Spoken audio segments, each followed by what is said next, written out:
Welcome back to the YouTube channel students. फिर से स्वागत है आप सभी का अपने यूट्यूब चैनल NH रहमान में। आज से हम लोग शुरू करने वाले हैं सब्स्टिट्यूशन मेथड के बारे में। तो सब्स्टिट्यूशन मेथड क्या है और कैसे क्लास 10th NCERT मैथ्स में सब्स्टिट्यूशन मेथड का यूज़ किया जाएगा। मतलब कि जो स्टूडेंट्स आगे PCM लेने वाले हैं, मतलब कि मैथ्स लेने वाले हैं अपनी 11th और 12th क्लास में, उनके लिए सब्स्टिट्यूशन मेथड और इसके बाद एलिमिनेशन मेथड, दोनों मेथड्स को समझना ज़रूरी है। खैर, इस वीडियो में हम लोग खाली सब्स्टिट्यूशन मेथड की बात करेंगे। अब सब्स्टिट्यूशन मेथड क्या है देखिए। अभी हम लोग ले रहे हैं क्लास 10th NCERT मैथ्स में एक्सरसाइज 3.2 का क्वेश्चन नंबर 1 का फर्स्ट पार्ट हम लोग ले रहे हैं और फर्स्ट पार्ट में आप लोग इसका बेस समझ जाएंगे। तो देखिए, x प्लस वाई हमारे पास 14 है और x माइनस वाई हमारे पास 4 है। अब हमें ये बताना है कि x प्लस 4 तो 14 है और x माइनस वाई जो है x प्लस वाई जो है वो 14 है और x माइनस वाई जो है वो 4 है। तो x और y की वैल्यू हमें बतानी है। हमें नहीं पता कि x और y की वैल्यू कैसे होगी, क्या होगी, x क्या की वैल्यू क्या होगी और y की वैल्यू क्या होगी। और जब भी हमसे x और y की वैल्यू पूछी जाए तो दो इक्वेशंस का होना ज़रूरी है और ये दो इक्वेशंस हमारे पास क्वेश्चन में ये फर्स्ट पार्ट में गिवन है ही। तो अगर हम इसको फर्स्ट इक्वेशन और इसको हम सेकंड इक्वेशन कंसिडर कर देते हैं, उसके बाद हम लोग कहते हैं कि अगर हम इक्वेशन 2 ले लें तो हम लोग लिख देंगे फ्रॉम इक्वेशन सेकंड, जो कि है x minus y equals to 4। तो x minus y equals to 4 है, y यहाँ पर माइनस का है, दूसरी ओर जाकर प्लस का हो जाएगा। यहाँ पर हम लोग x की एक वैल्यू हमें मिल गई है, वो है 4 प्लस वाई। अब हम लोग क्या करते हैं, x की इस वैल्यू को थर्ड इक्वेशन मान लेते हैं। Put x equals to 4 plus y in equation 1। तो ये जो x की वैल्यू आई है जो भी हमारी, इसको हम इक्वेशन 1 में पुट कर देंगे। अब इक्वेशन 1 जैसे कि आपकी थी x plus y equals to 14, ये जो x की वैल्यू है ना, यहाँ पर हम ये वैल्यू रख देंगे 4 प्लस वाई और y को y से प्लस कर कर क्या आएगा, वो आएगा 2y। और ये 4 यहाँ पर प्लस का है, दूसरी ओर जाकर माइनस का हो सकता है। ऐसे में 2y इक्वल्स टू 10 आ जाएगा।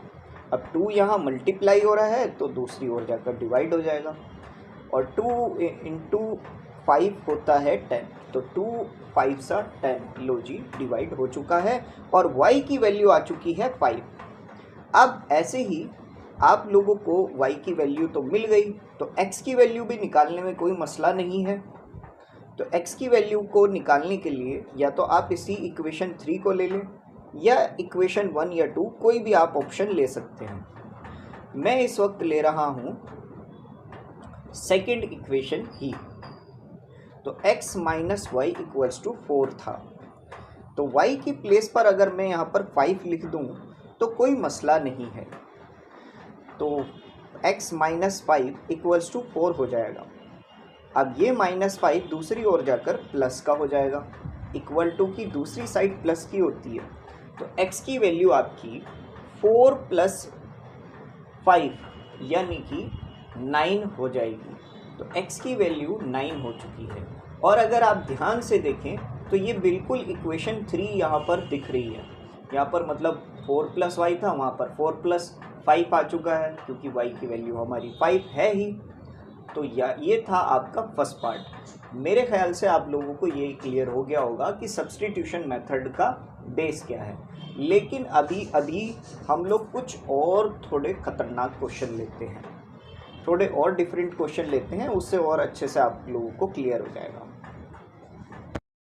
Maths pairs of linear equation exercise 3.2 question number 1 का सेकंड पार्ट हम लोग कर रहे हैं। सेकंड पार्ट देखिए कैसे है।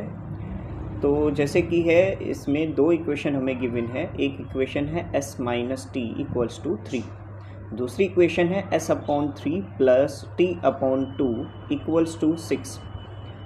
इस तरीके के क्वेश्चंस हम लोग पहले भी कर चुके हैं, लेकिन फिर भी एक और बार हम लोग रिपीट कर रहे हैं। तो जैसे कि हम लोग करते हैं, पहले हम ले लेते हैं फर्स्ट इक्वेशन को, क्योंकि ये फर्स्ट और ये सेकंड इक्वेशन मैंने मान ली है, तो फर्स्ट इक्वेशन ले रहे हैं। तो s minus t equals to 3 आ जाएगा। t यहाँ पर माइनस का है तो दूसरी ओर जाकर प्लस का हो सकता है। तो ये जो s की वैल्यू है, अब इसी को ही हमें पुट आउट करना है सेकंड इक्वेशन में, ठीक है ना। यही सेकंड इक्वेशन में हमें पुट आउट करना है। तो देखिए कैसे करते हैं। सबसे पहले तो हम लिख देते हैं put s equals to 3 plus t in equation 2। इसके बाद ये जो हमारा जो क्वेश्चन है s अपॉन 3, मतलब ये जो हमारी इक्वेशन थी s upon 3 plus t upon 2। तो जैसे कि हमारी इक्वेशन नंबर 2 है s upon 3 plus t upon 2 equals to 6। तो यहाँ पर जो s की वैल्यू है ना, यहाँ पर हम ये वैल्यू पुट आउट कर देंगे 3 प्लस टी अपॉन 3, ठीक है। तो ये हो जाएगा 3 plus t upon 3 plus t upon 2 equals to 6। अब यहाँ पर हम क्या करते हैं, 3 और 2 का एलसीएम ले लेंगे। तो जब अगर आप 3 और 2 एलसीएम करेंगे तो वो 6 आएगा। और यहाँ भी आपको पता होगा कि क्रॉस मल्टीप्लाई हो जाता है, 2 की मल्टीप्लाई यहाँ इधर हो जाएगी और 3 की मल्टीप्लाई इधर हो जाएगी। तो ये जो 2 ब्रैकेट से बाहर है, 2 अंदर जाएगा, तो 2 इंटू 3 6 होता है, और 2 की मल्टीप्लाई टी से हुई तो 2t। इसके बाद बाकी के जो ये इक्वेशन आई है 2t प्लस 3t, ये प्लस हो सकते हैं, तो ये 5t आ जाएगा। वहीं 6 यहाँ डिवाइड में है, दूसरी ओर जाकर मल्टीप्लाई हो सकता है। 6 इंटू 6 36 होता है, तो 6 प्लस 5t इक्वल्स टू 36। 6 यहाँ प्लस का है, दूसरी ओर जाकर माइनस का हो सकता है। 36 में से 6 लेस गए तो 30 बचता है, और 5 यहाँ मल्टीप्लाई हो रहा था t से, तो उधर जाकर डिवाइड हो सकता है। 5 इंटू 6, 5 की टेबल में 6 से आता है, आप सभी को पता होगा। तो t की वैल्यू हमारी 6 आ चुकी है। तो एक वैल्यू तो हमारी मिल चुकी है। अब s की भी बात कर लेते हैं। जब से तो हम xy ढूंढ रहे थे, अब थोड़ा हमारे पास अलग टाइप का वेरिएबल आया है, दैट इज़ s और t। तो हमने t की वैल्यू फाइंड आउट कर ली है। अब s की बारी है, तो इसके लिए मैं इक्वेशन नंबर 1 ही ले लेते हैं, और s minus t equals to 3, ये इक्वेशन 1 थी। यहाँ t के प्लेस पे बस हमें 6 पुट करना है। 6 यहाँ माइनस का है, दूसरी ओर जाकर प्लस का हो जाएगा, और ऐसे में 3 प्लस 6 करेंगे तो 9 आंसर आएगा, और हमारी s की वैल्यू 9 आ चुकी है। तो मेरे ख्याल से आप लोगों को ये क्वेश्चन समझ में आ चुका होगा। अब आप इसको नोट कर सकते हैं अपनी अपनी नोटबुक्स में, ठीक है। तो आज के लिए ये 8 मिनट या 10 मिनट की वीडियो में आज के लिए इतना ही है। चैप्टर नंबर 3 पर बात कर रहे हैं, और आज हम लोग आ चुके हैं class 10th NCERT maths chapter number 3 pairs of linear equation exercise 3.2 का क्वेश्चन नंबर 1 कर ही रहे हैं हम लोग। और इस वक्त हम लोग थर्ड पार्ट पे हैं। क्या है थर्ड पार्ट, देखते हैं। तो थर्ड पार्ट कुछ ऐसा है कि हमारे पास है 3x minus y equals to 3, और दूसरी इक्वेशन है 9x minus 3y equals to 9। सो हम लोग इसको सब्स्टिट्यूशन मेथड से सॉल्व करना शुरू कर देते हैं। तो जैसे कि ये है फर्स्ट इक्वेशन और ये है second equation. So first equation और सेकंड इक्वेशन दोनों को हम लोगों ने मेंशन कर दिया। तो कोई भी इक्वेशन हम ले सकते हैं। मैं ले लेता हूँ फ्रॉम इक्वेशन नंबर 1। इक्वेशन 1 मैंने ले लिया। यह है 3x minus y equals to 3। Y यहाँ माइनस का है, दूसरी ओर जाकर प्लस का हो जाएगा। वहीं ये आ चुकी है 3 यहाँ पर मल्टीप्लाई हो रहा है, तो दूसरी ओर जाकर डिवाइड हो सकता है। तो एक इक्वेशन हमारे पास x equals to 3 plus y upon 3 आ चुकी है। अब इसी इक्वेशन को हम लोग ले लेते हैं। तो मैं ले लेता हूँ take x equals to y plus 3 upon 3 in equation 2, तो इक्वेशन 2 में ये मैं रख रहा हूँ। तो जैसे कि इक्वेशन 2 क्या थी मेरी, 9x minus 3y equals to 9, तो यहाँ x की प्लेस पर ये पूरी वैल्यू रख देते हैं। तो जैसे ही रख दिया तो कुछ ऐसे आ गया। अब ये 3 जो है बाहर वाले 9 से डिवाइड हो सकता है, 3 1 ज़ा 3 और 3 इंटू 3 9 होता है, तो 3 आ चुका है। और अब ये जो 3 है अंदर मल्टीप्लाई हो सकता है, सो 3 इंटू 3 9 और 3 इंटू वाई 3y। अब ये प्लस 3y से माइनस 3y कट हो सकता है, कट हो चुका है और बिल्कुल ज़ीरो आ जाएगा, मतलब जब सेम नंबर होते हैं तो ज़ीरो ही आ जाता है। और 9 प्लस 0 9। तो ऐसा होने के बाद अब ये क्या हुआ, हमारी y की वैल्यू तो आई नहीं। ये तो बड़ा कन्फ्यूजन वाला मामला हो गया। तो मुझे पता है आप स्टूडेंट्स भी कंफ्यूज हो चुके होंगे कि ये हुआ क्या, ये तो आंसर कुछ रॉन्ग हो गया है और आगे पता नहीं कैसे होगा। तो ऐसी सिचुएशन में अगर कभी आप फंस जाओ तो आपको एक बात पे ध्यान देनी है। अगर मैं आपको दोनों इक्वेशन दिखाऊं, तो जैसे कि ये सेकंड इक्वेशन थी, फर्स्ट इक्वेशन तो आपको याद ही होगी, तो ये सेकंड इक्वेशन हमारी कुछ ऐसे थी, 9x minus 3y equals to 9। तो अगर मैं यहाँ 3 कॉमन ले लूँ तो अंदर बचता है 3x minus y equals to 9, और ये बाहर से 3 जो है 9 को डिडक्ट कर देगा और बिल्कुल इक्वेशन नंबर 1 जैसे ही आ गई है। तो इसका मतलब ये है कि फर्स्ट इक्वेशन और सेकंड इक्वेशन हमारी सेम थी। और अब यहाँ पर सॉल्यूशन क्या निकलेगा ये भी एक मसला है, ठीक है। सॉल्यूशन क्या निकलेगा, मतलब x की वैल्यू और y की वैल्यू हम क्या निकालें, क्या हमारी आ सकती है। तो अगर ऐसा कुछ हमारे पास मैटर आए तो उसका एक तरीका है सॉल्व करने का, हम एक स्टेटमेंट लिखते हैं इसके बाद।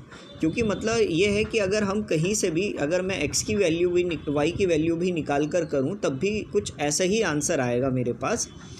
और ऐसे में फिर हम एक स्टेटमेंट नीचे डाल देते हैं, हम लिखते हैं this statement is true all of y however, मतलब ये जो स्टेटमेंट है ये ट्रू है, सही है।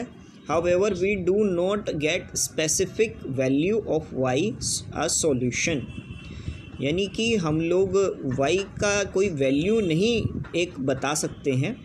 Therefore we can not obtain the specific value of x, ना तो हम y की वैल्यू को कोई बता सकते हैं ना ही x की वैल्यू को कुछ बता सकते हैं। This situation has arisen because both given equation are same, ऐसा इसलिए हुआ क्योंकि दोनों इक्वेशन सेम है। Therefore the equation 1 and 2 have infinite many solution. इसका मतलब ये हो गया इक्वेशन 1 और 2 में दोनों तरह के कई सारे इन्फिनाइट सॉल्यूशन है, मतलब इतने सॉल्यूशन निकलेंगे, इतने सॉल्यूशन निकलेंगे कि गिनते गिनते थक जाओगे। तो x की वैल्यू हम इन्फिनाइट मान लेंगे और y की वैल्यू भी इन्फिनाइट मान लेंगे, क्योंकि दोनों इक्वेशन सेम है तो ऐसा इसलिए आ रहा है। तो यहाँ तक हमारा आंसर ख़त्म हो चुका है। अगर आपको यकीन ना हो तो आप आंसर शीट में खुद चेक कर सकते हो, एनसीईआरटी की बुक में ही एक्सरसाइज 3.2 क्वेश्चन नंबर 1 का जो ये थर्ड पार्ट है इसमें आप पीछे से चेक कर सकते हो, तो यही सब कुछ आ रहा है। तो कृपया करके ये ध्यान रखें और जल्दी जल्दी करें अब इस क्वेश्चन को, पीछे भी इन्फिनाइट मैनी सॉल्यूशन ही लिखा हुआ है। सो कर लीजिए आप लोग। हम लोग बढ़ते हैं आगे।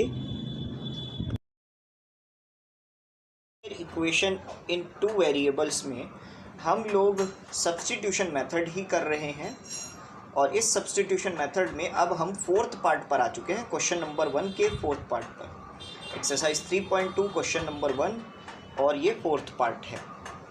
तो फोर्थ पार्ट कुछ ऐसे है, 0.2x plus 0.3y equals to 1.3, और दूसरी इक्वेशन है 0.4x plus 0.5y equals to 2.3। ये दो इक्वेशंस हैं। अब कुछ बच्चे क्या होगा कि पॉइंट देखकर घबरा जाएंगे कि सर ये तो पॉइंट्स में है, इनको कैसे किया जाए। तो देखो, या तो आप पॉइंट्स को रख के ही आप x की वैल्यू और y की वैल्यू निकाल दो, जैसे कि मैंने यहाँ पे निकाल रखी है, या फिर आप पॉइंट्स ही हटा दो। पॉइंट्स कैसे हटाएंगे, देखिए, अगर आप 0.2 देखते हैं तो 0.2 को का अगर मैं डेसिमल हटाऊं तो नीचे 10 आएगा, 0.3 का अगर डेसिमल हटाऊं वहाँ पर भी 10 आएगा, और 1.3 का डेसिमल हटाऊं तो वहाँ पर भी 10 आएगा। तो देखा जाए तो दोनों तरफ से 10 जो है डिडक्ट हो सकते हैं। कैसे? देखो भाई, अगर ये 2x/10 और 3y/10 यहाँ पर ये कॉमन ले लिया जाएगा, तो 10 इधर भी है 10 इधर भी है, दोनों आपस में डिडक्ट हो सकते हैं, क्योंकि ये डिवाइड है, दूसरी ओर जाकर मल्टीप्लाई हो जाएगा, तो कट ही जाएंगे। तो एक तरह से मेरी एक इक्वेशन ये आ चुकी है 2x + 3y = 13। वही इसी तरीके से 0.4x + 0.5y = 2.3, ये जो सेकंड इक्वेशन है, इसमें भी ऐसे ही करते हैं, तीनों के पॉइंट्स हटा देते हैं, तो अपॉन में 10 आ जाएगा। ये 10 कॉमन ले लेते हैं, तो यहाँ 10 दोनों आपस में कट हो जाएंगे और बचेगा आपका 4x + 5y = 23। तो ये इक्वेशन सेकंड है। तो फर्स्ट इक्वेशन और सेकंड इक्वेशन दोनों इक्वेशंस आपको मिल चुकी हैं। अब दोनों इक्वेशंस के अकॉर्डिंग ही हमें क्वेश्चन को आगे जारी रखना है। कैसे होगा, किस तरीके से होगा, उसी को हमें करना है। चलिए शुरू करते हैं।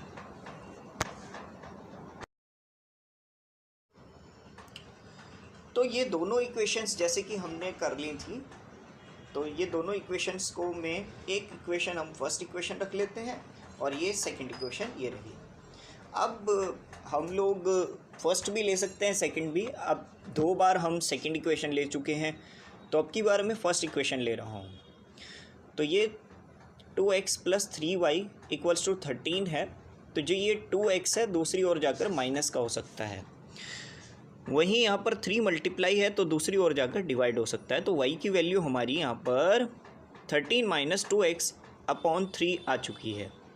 इसी वैल्यू को हम इक्वेशन 2 में रख देते हैं। तो जैसे कि आपकी सेकंड इक्वेशन थी 4x + 5y = 23, यहाँ y की प्लेस पर हमने ये वैल्यू पुट आउट कर दी। तो अब हमें आगे क्या करना है?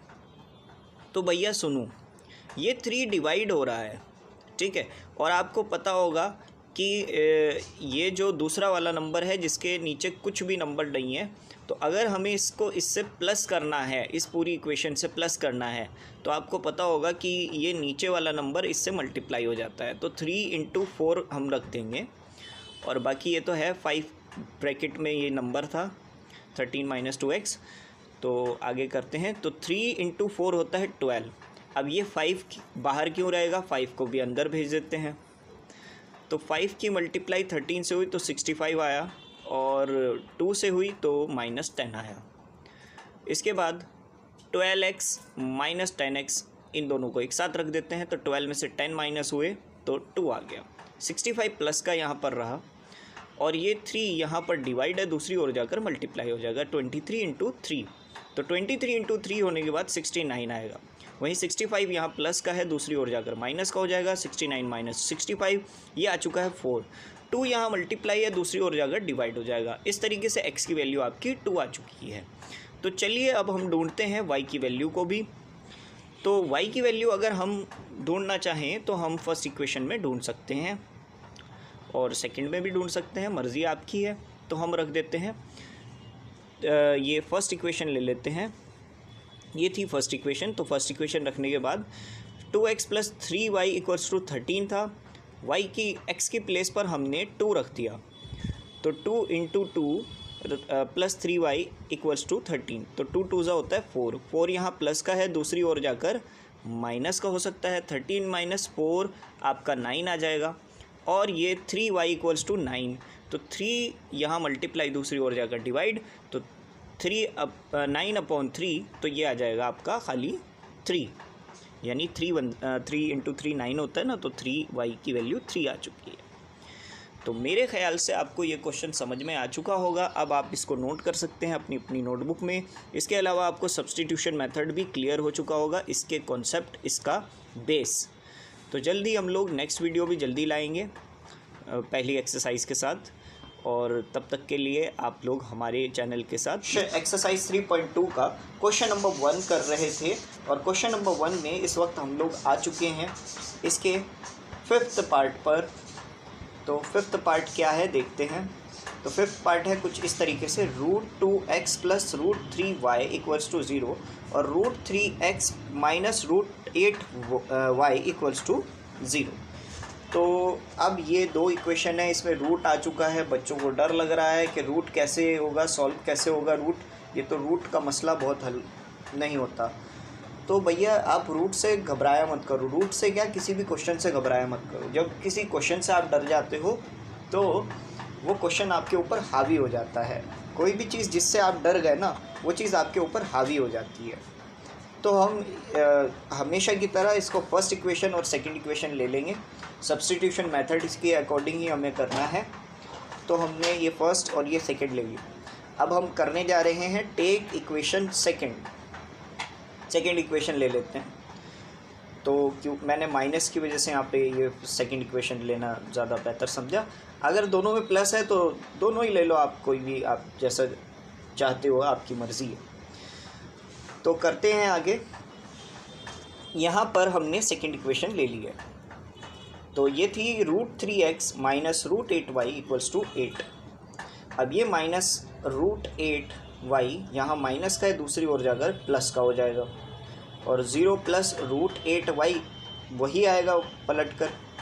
और उसके बाद यहाँ √3 यहाँ पर मल्टीप्लाई है, दूसरी ओर जाकर डिवाइड हो सकता है। ये सब होने के बाद यहाँ पर हमारी x की वैल्यू एक तरीके से आ चुकी है, और इसको हम ऐसे ही छोड़ देते हैं। अब आ जाते हैं इक्वेशन 1 पर। तो फ्रॉम इक्वेशन 1 √2x + √3y = 0।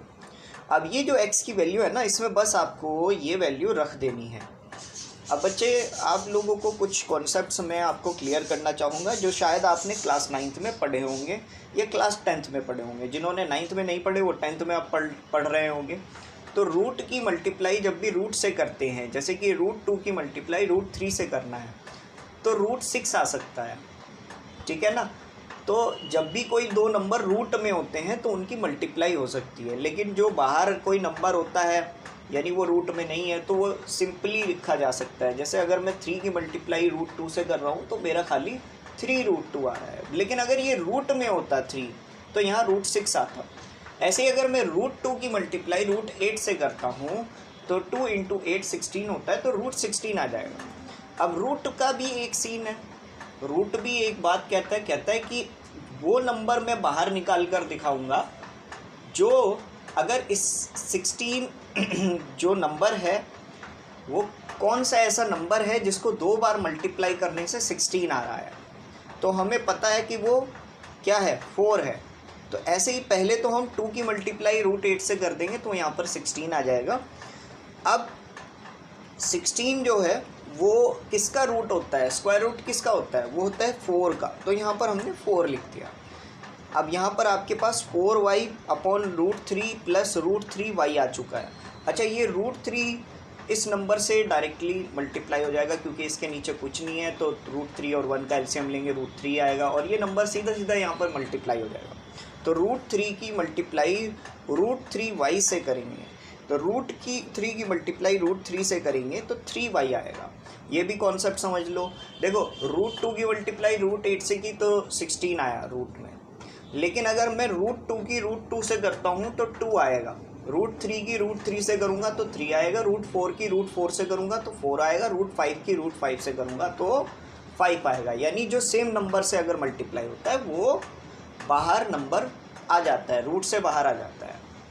तो मेरे ख्याल से ये चीज़ क्लियर हो चुकी होगी आपको। इसी तरीके से यहाँ पर √3 की मल्टीप्लाई √3 से हुई तो 3 आया। अब ये √3 यहाँ पर डिवाइड है, दूसरी ओर जाकर मल्टीप्लाई हो सकता है। तो 0 की मल्टीप्लाई अगर √3 से हुई तो वो तो कुछ नहीं बचेगा वहाँ पर। और ये जो 16√16y था, फिर 4y हुआ, फिर 4y हुआ, तो 4y है ये, और ये 3y है। तो ये आपस में प्लस हो सकते हैं कि नहीं हो सकते? हाँ जी हाँ, प्लस हो सकते हैं। तो दोनों को प्लस कर लेते हैं। ये आ चुका है 7y।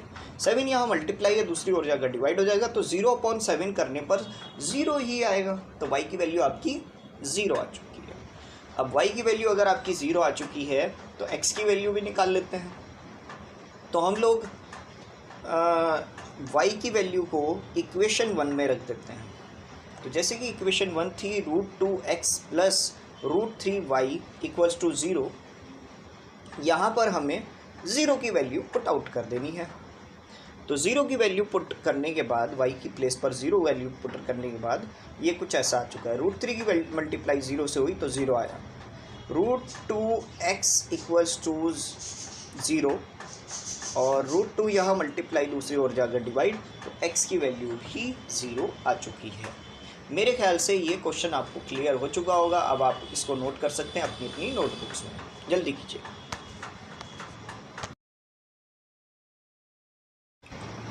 सो बच्चों, अब हम लोग आ चुके हैं class 10th NCERT maths exercise 3.2 का लास्ट पार्ट हम कर रहे हैं, यानी 6th पार्ट हम लोग कर रहे हैं। तो यहाँ पर हमें 2 इक्वेशंस अलग अलग गिवन हैं। शायद आप कुछ बच्चे ये अपॉन में देखकर, फ्रैक्शंस देखकर भी डर गए होंगे, तो डरना नहीं है आपको, सबसे पहले आपको घबराना नहीं है। तो देखते हैं, फर्स्ट इक्वेशन हमारी है 3x/2 - 5y/3 इक्वल्स टू -2। दूसरी इक्वेशन है x/3 + y/2 इक्वल्स टू 13/6। तो अगर ये दोनों इक्वेशंस हम लोग ले लेते हैं, ये फर्स्ट और ये सेकंड, तो पहले फर्स्ट इक्वेशन ले लेते हैं, देखते हैं क्या कर सकते हैं हम लोग। तो बच्चे, अगर 2 और 3 का हम एलसीएम लेते हैं तो वो 6 आता है, और आपको पता होगा कि यहाँ पर क्रॉस मल्टीप्लाई हो जाती है। तो 3 की मल्टीप्लाई हम √3 की मल्टीप्लाई हम यहाँ पर 3x से कर देंगे और 2 की मल्टीप्लाई हम लोग 5 से कर देंगे। तो 3 इसके बाद ये 6 जो है यहाँ डिवाइड हो रहा है, दूसरी ओर जाकर मल्टीप्लाई हो सकता है।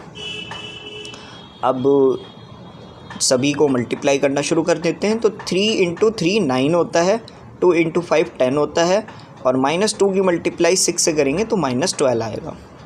तो एक इक्वेशन आपकी यहाँ पर अपने आप ही क्रिएट हो चुकी है, वह है 9x - 10y इक्वल्स टू -12। अब अभी इस थर्ड इक्वेशन मानकर छोड़ देते हैं, अभी हमें इसका कोई लेना देना नहीं है, इसको थर्ड इक्वेशन मानकर भूल जाइए।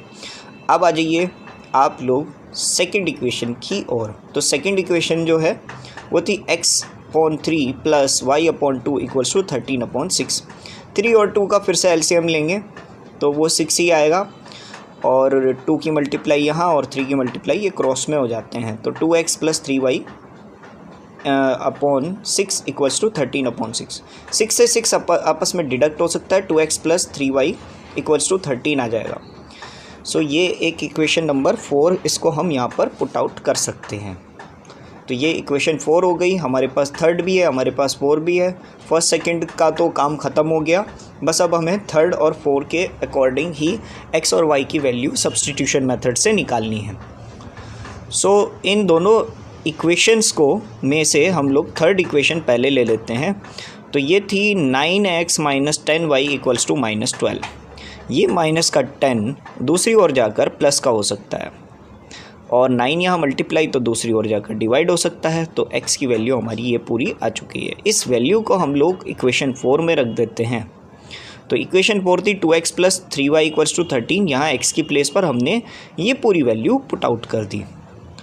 तो देखा जाए तो आगे करते हैं।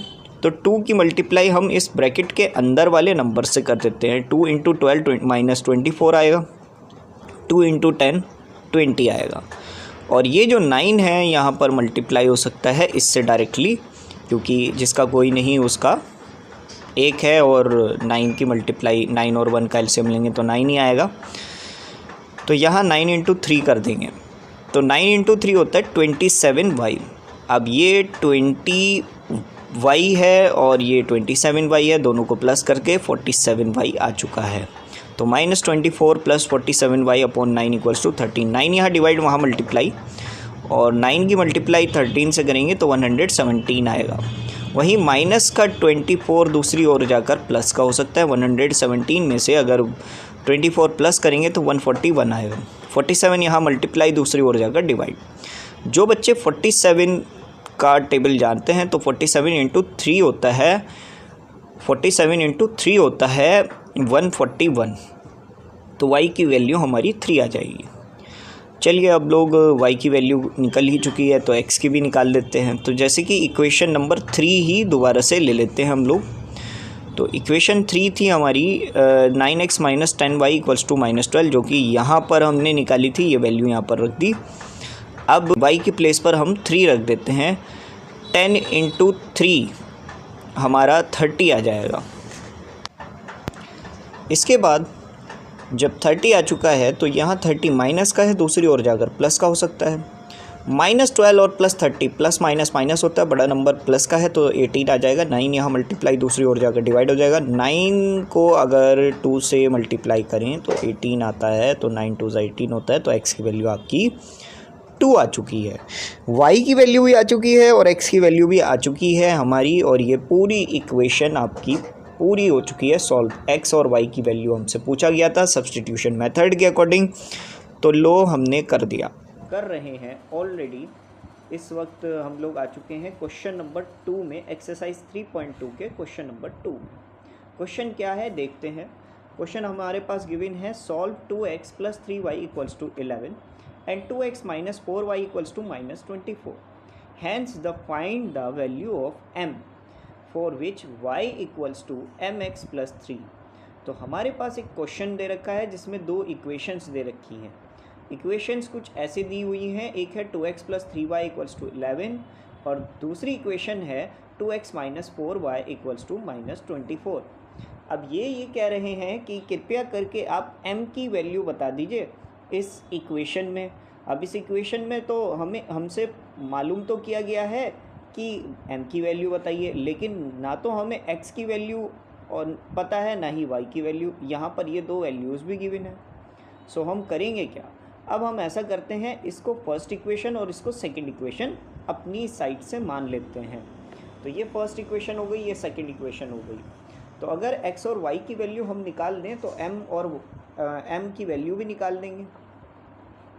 तो पहले x y की वैल्यू फाइंड आउट करते हैं। तो फर्स्ट इक्वेशन सेकंड इक्वेशन हमने मेंशन कर दी है, तो हमें एक इक्वेशन तो लेनी ही होगी। तो मैं ले लेता हूँ यहाँ पर फ्रॉम इक्वेशन 1। इक्वेशन 1 हमने जो कि हमारी ये थी 2x + 3y = 11, तो ये इक्वेशन हमने मेंशन कर दी। अब ये 2 यहाँ प्लस का है, दूसरी ओर जाकर माइनस का हो सकता है। वहीं 3 जो है मल्टीप्लाई हो रहा है, दूसरी ओर जाकर डिवाइड हो सकता है। तो y की वैल्यू मेरी आ चुकी है 11 - 2x/3। अब इस y की वैल्यू को हम इक्वेशन 2 में पुट कर देंगे। अब जो कि इक्वेशन 2 जो थी वो कुछ ऐसी थी, 2x - 4y = -24।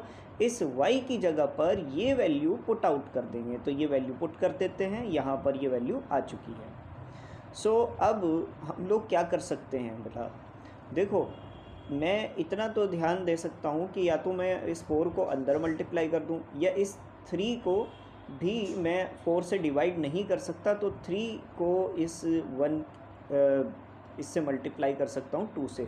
वो भी कैसे, क्योंकि 2 के नीचे कोई भी डिनोमिनेटर नहीं है, तो हम डायरेक्टली मल्टीप्लाई कर देंगे। आपको तो पता होगा ना, ये फ्रैक्शन वाला प्लस माइनस करना आता ही होगा आपको। तो 3 × 2 यहाँ पे हम रख देंगे।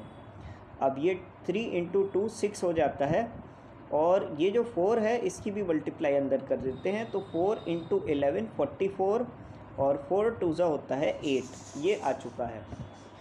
अब बाकी के जो नंबर्स बचते हैं, अब जैसे ये आ गया है 6x और ये आ गया है 8x। 6x और प्लस 8x कितना हुआ, तो 6x + 8x 14x हो चुका है, -44 ही रहा। अब बाकी का कर लेते हैं, जैसे कि 3 यहाँ पर डिवाइड में था तो दूसरी ओर जाकर मल्टीप्लाई हो जाएगा। उसके बाद हम 3 की मल्टीप्लाई अगर 24 से करते हैं तो 3 × 4 12 होता है, 1 कैरी हुआ। 3 × 2 6 होता है, 6 और 1 7, तो ऐसे आ गया आपका आंसर 72।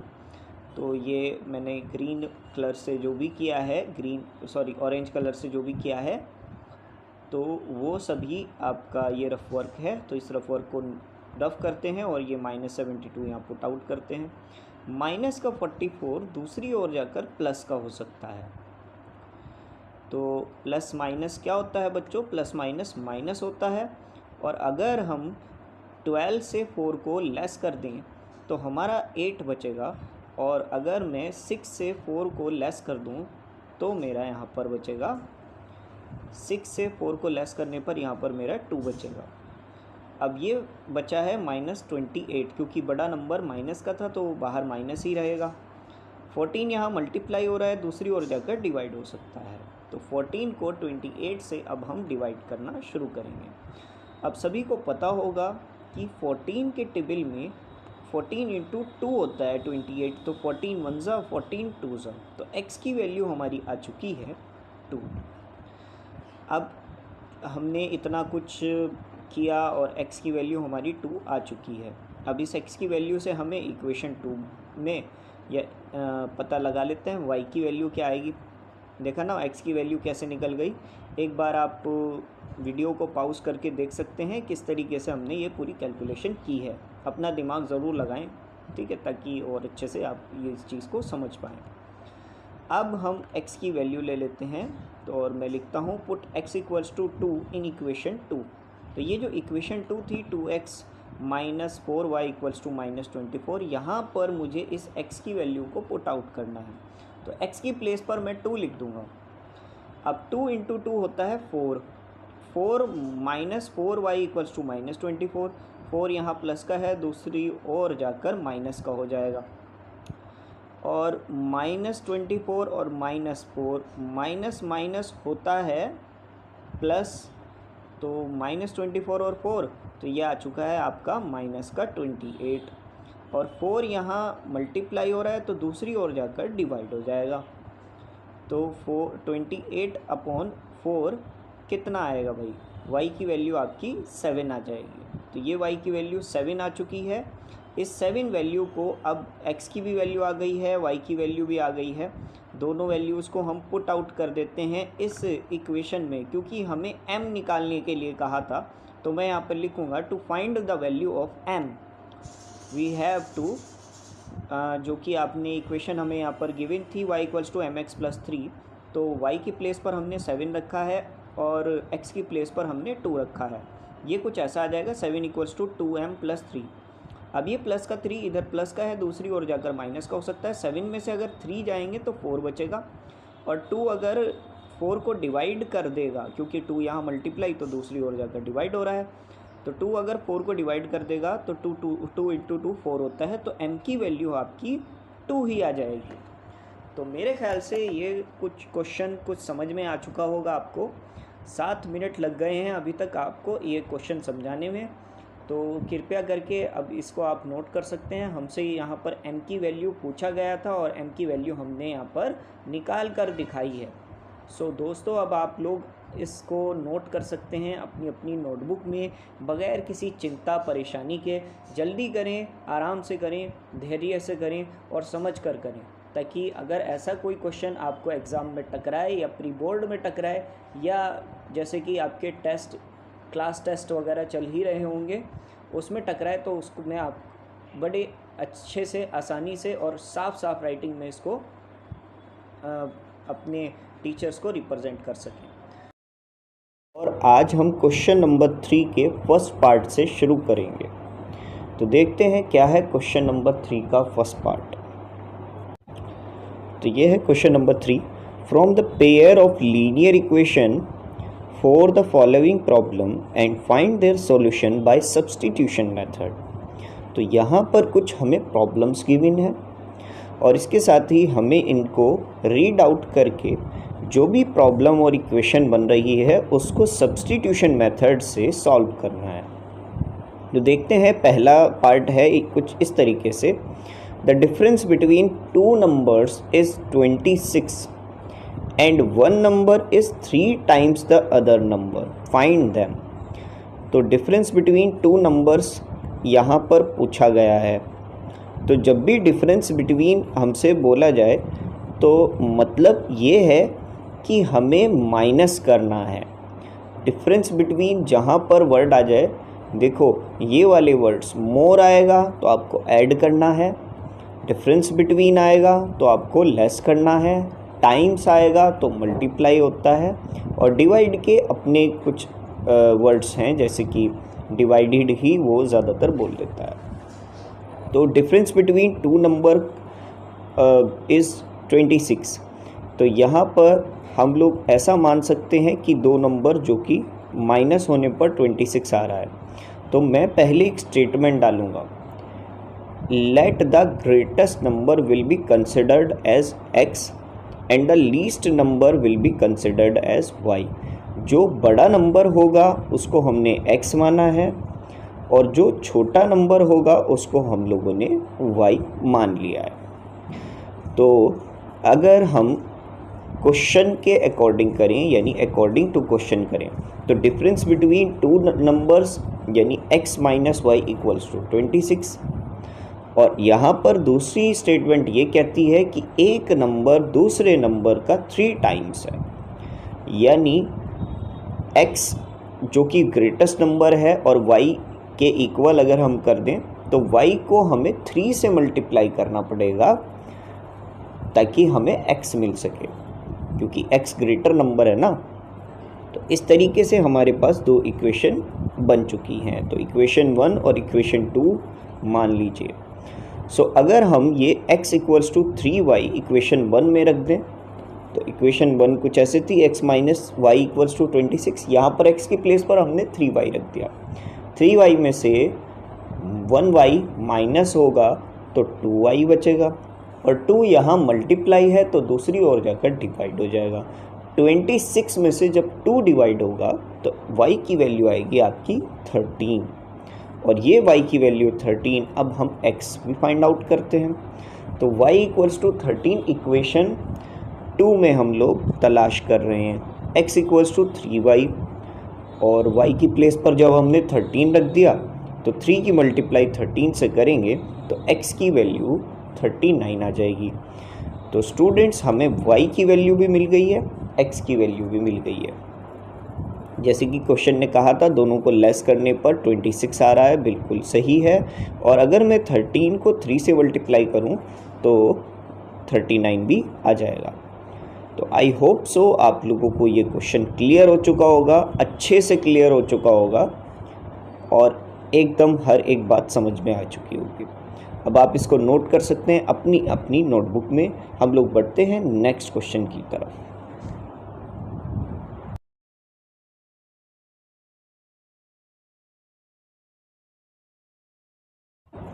सो स्टूडेंट्स अब हम आ चुके हैं class 10th NCERT maths chapter number 3 pairs of linear equation into variables exercise 3.2 question number 3 के सेकंड पार्ट की ओर।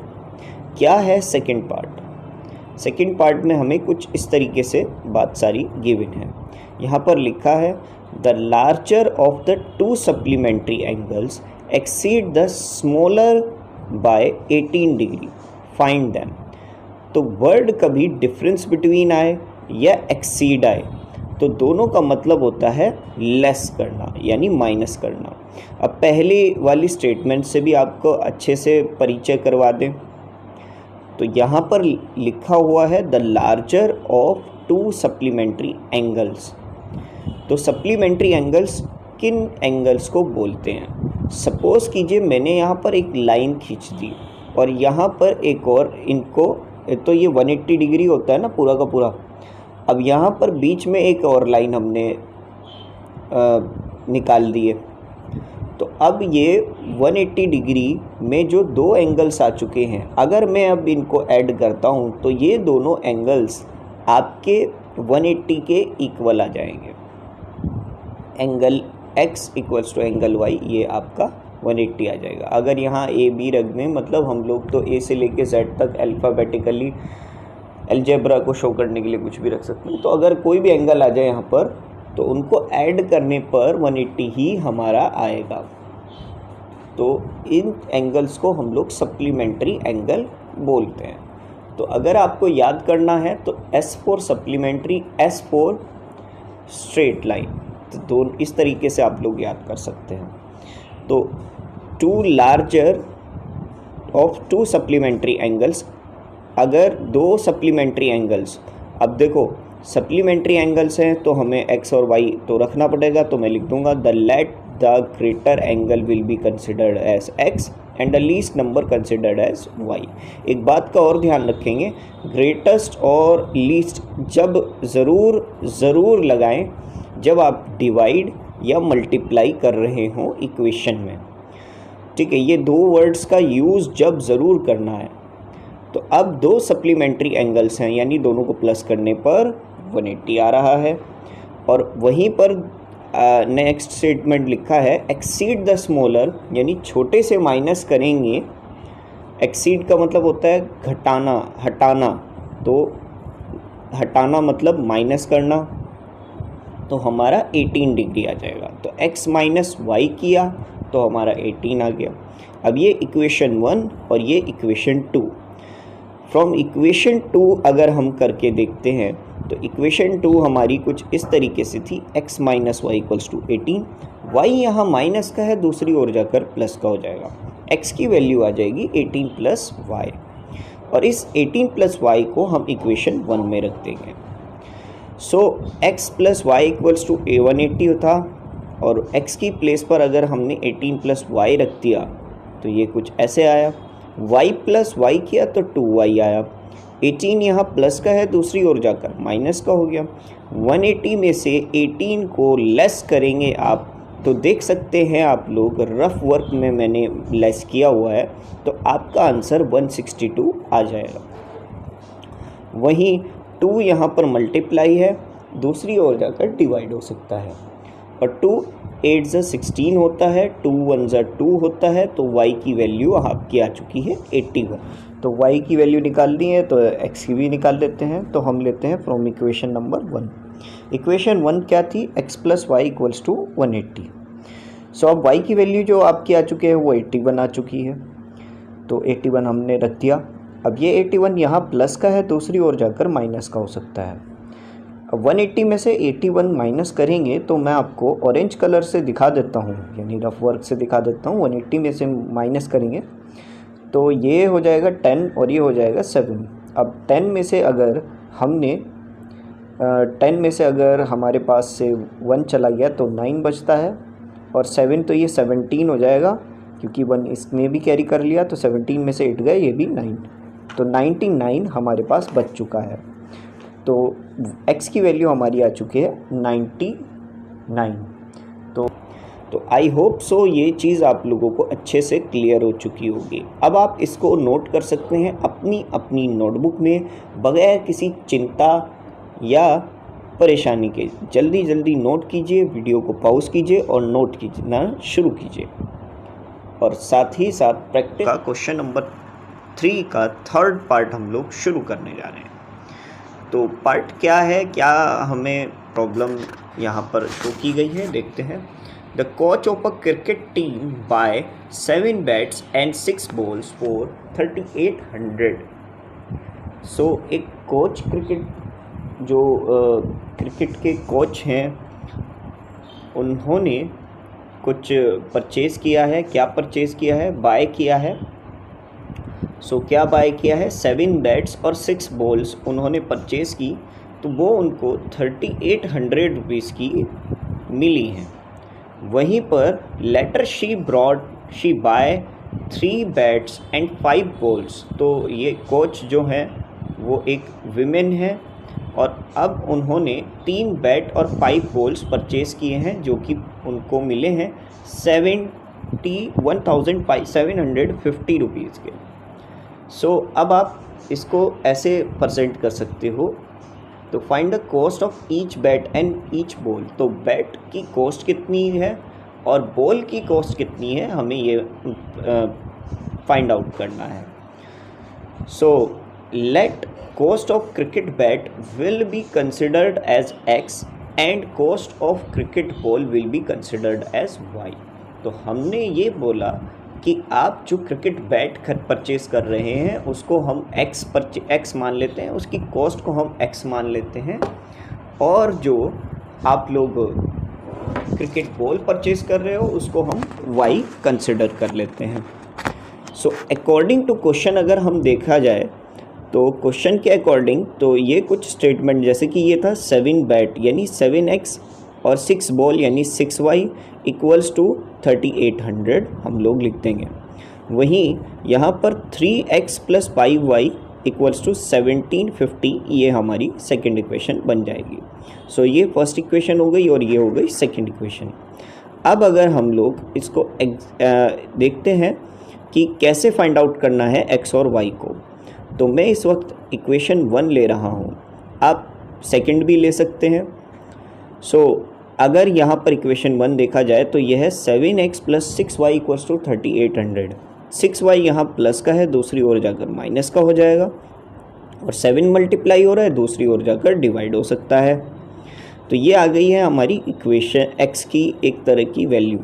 इसको सब्स्टिट्यूशन मेथड से हम लोगों को क्योंकि करना था, तो x की ये वैल्यू हमें सेकेंड इक्वेशन में रखनी है। तो ये पुट x की वैल्यू जो भी हमने यहाँ मिली है उसको हम इक्वेशन 2 में रखते हैं। तो इक्वेशन 2 हमारी कुछ इस तरीके से थी, 3x plus 5y equals to 1750। So x की प्लेस पर अब हम लोग 3800 माइनस 6y अपॉन 7 रख देंगे। सो 3 की मल्टीप्लाई अगर हम करते हैं अंदर की तरफ तो 3 इंटू 3800 आता है। तो आप मल्टीप्लाई मैंने यहाँ पे बराबर में किया हुआ है, आप देख सकते हैं। तो 3 इंटू 0 0, 3 इंटू 0 0, 3 8 से 24, 2 कैरी हुआ, और 3 इंटू 3 9 प्लस 2 तो ये 11,400 हमारा ये आ गया, और 3 इंटू 6 होता है 18। तो इस तरीके से हमारे पास ये आ चुका है। अब आप लोगों को पता ही होगा कि ये जो 7 होता है ये 5 से डायरेक्टली मल्टीप्लाई हो जाता है। तो क्योंकि हमें ये ऐड करना है तो इसका डिनोमिनेटर हमें 7 बनाना ही होगा। तो 7 की मल्टीप्लाई कर देते हैं। तो 7 इंटू 5 35, 7 इंटू 5 रखा, ये 35 आ चुका है। अब 18y माइनस का 18y और प्लस का 35y, अब ये दोनों सेम वेरिएबल्स हैं तो आपस में प्लस या माइनस हो सकते हैं, लेकिन क्योंकि ये माइनस का 18 है तो ये सब्ट्रैक्ट ही होगा। तो ऐसे में ही आ चुका है आपका 35 में से अगर हम 18 लेस करेंगे तो आपका यहाँ पे बराबर में आप देख सकते हैं 15 में से 8 तो 7 और 2 में से 1 तो 1। सो ये 17 हमारा बचा है। ये वहीं पर ही ये जो 7 है वो दूसरी ओर हम लोग ले जाते हैं, ये यहाँ डिवाइड है, दूसरी ओर जाकर मल्टीप्लाई हो जाएगा। तो 1750 की मल्टीप्लाई अगर मैं 7 से करूँगा तो ये भी आप रफ वर्क में देख सकते हो। तो 7 0 0, 7 5 35, 7 7 होता है 49 प्लस 2 करेंगे हम लोग तो ये ऐड हो जाएगा और 5 कैरी हो जाएगा। 7 1 7 प्लस 5 तो ये 12 आ चुका है। तो ये जो पूरा नंबर है 12 to 50 इसको हम यहाँ पर रख देंगे। सो 12 to 50 के बाद अब ये 11400 यहाँ प्लस का था, दूसरी ओर जाकर माइनस का हो सकता है। तो अगर मैं इसको लेस करता हूँ, ये मुझे समझाने की ज़रूरत नहीं है। 0 से 0 गया, 5 में से 0 गया तो 5 ही बचता है, और क्योंकि ये 2 खाली है तो 2 कैरी ले लेगा तो ये 12 हो जाएगा। 12 में से 4 गए तो 850। अब ये ऊपर नीचे के नंबर सेम है तो सेम ही रहेंगे, इसको हम लोग 0 0 कंसिडर कर देते हैं। तो ये रहा आपका 850 आंसर। वहीं 17y यहाँ मल्टीप्लाई हो रहा है, 17 दूसरी ओर जाकर डिवाइड हो सकता है, और सब लोगों को पता होगा 17 का अगर आप लोगों ने टेबल जानते होंगे तो 17 के टेबल में 5 से आता है 85। तो 7 5 85 और 0 एज इट इज़ ही रहा, तो ये आ चुका है y की वैल्यू आपकी 50 आ गई। यानी हमें क्रिकेट बॉल जो है उसकी वैल्यू हमें पता चल चुकी है, वो है 50 रुपीज़। तो अब हम बैट की भी जान लेते हैं। 50 रुपीज़ की बॉल है भैया, क्रिकेट बॉल 50 रुपीज़ की है, मानना पड़ेगा। तो इक्वेशन 1 अगर हम लेते हैं तो यह 7x plus 6y equals to 3800।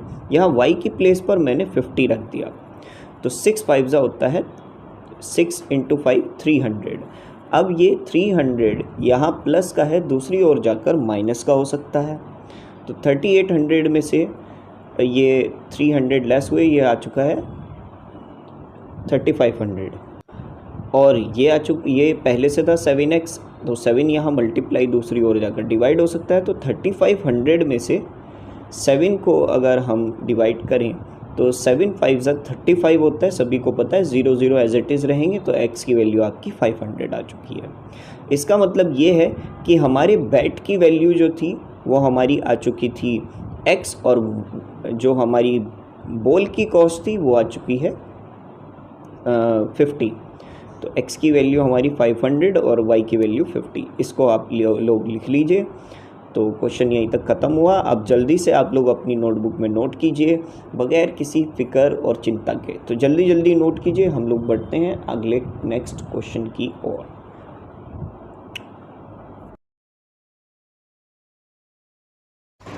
So students, अब हम आ चुके हैं class 10th NCERT maths chapter number 3 pairs of linear equation in 2 variables में एक्सरसाइज 3.2 का क्वेश्चन नंबर 3 में अब हम लोग फोर्थ पार्ट कर रहे हैं। क्या है फोर्थ पार्ट, देखते हैं क्वेश्चन के ज़रिए। क्वेश्चन हमसे बोल रहा है the taxi charges in a city consist of a fixed charges together with the charges for the distance covered.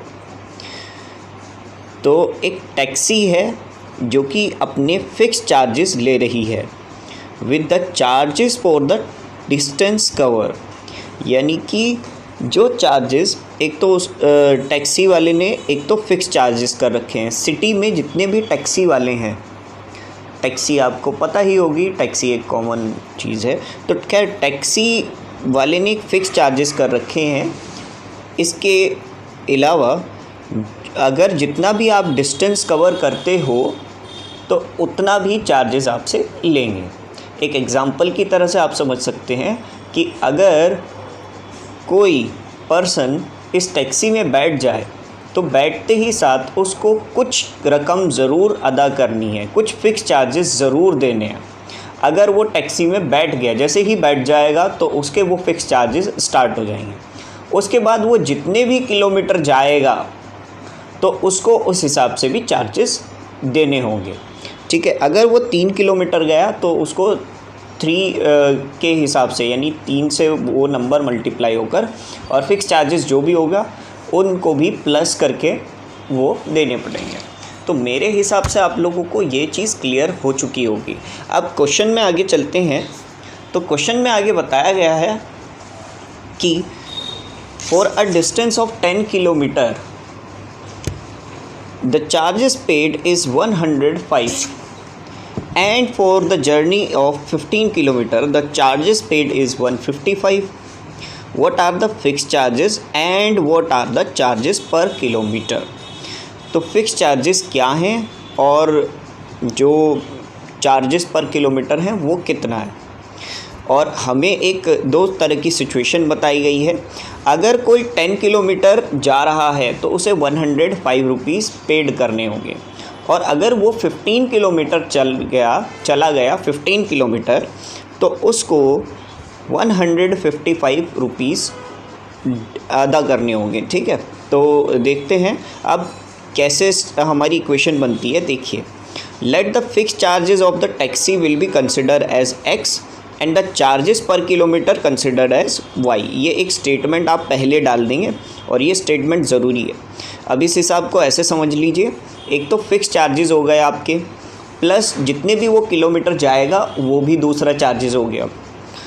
ठीक है, तो अगर उसने 10 किलोमीटर वो जाने लगा तो यहाँ पे हम 10 लिख सकते हैं, और जो हमने फ़िक्स चार्जेस है उसको x मान लिया है, और जो हमारे पर किलोमीटर का चार्जेस है उसको हमने y मान लिया है।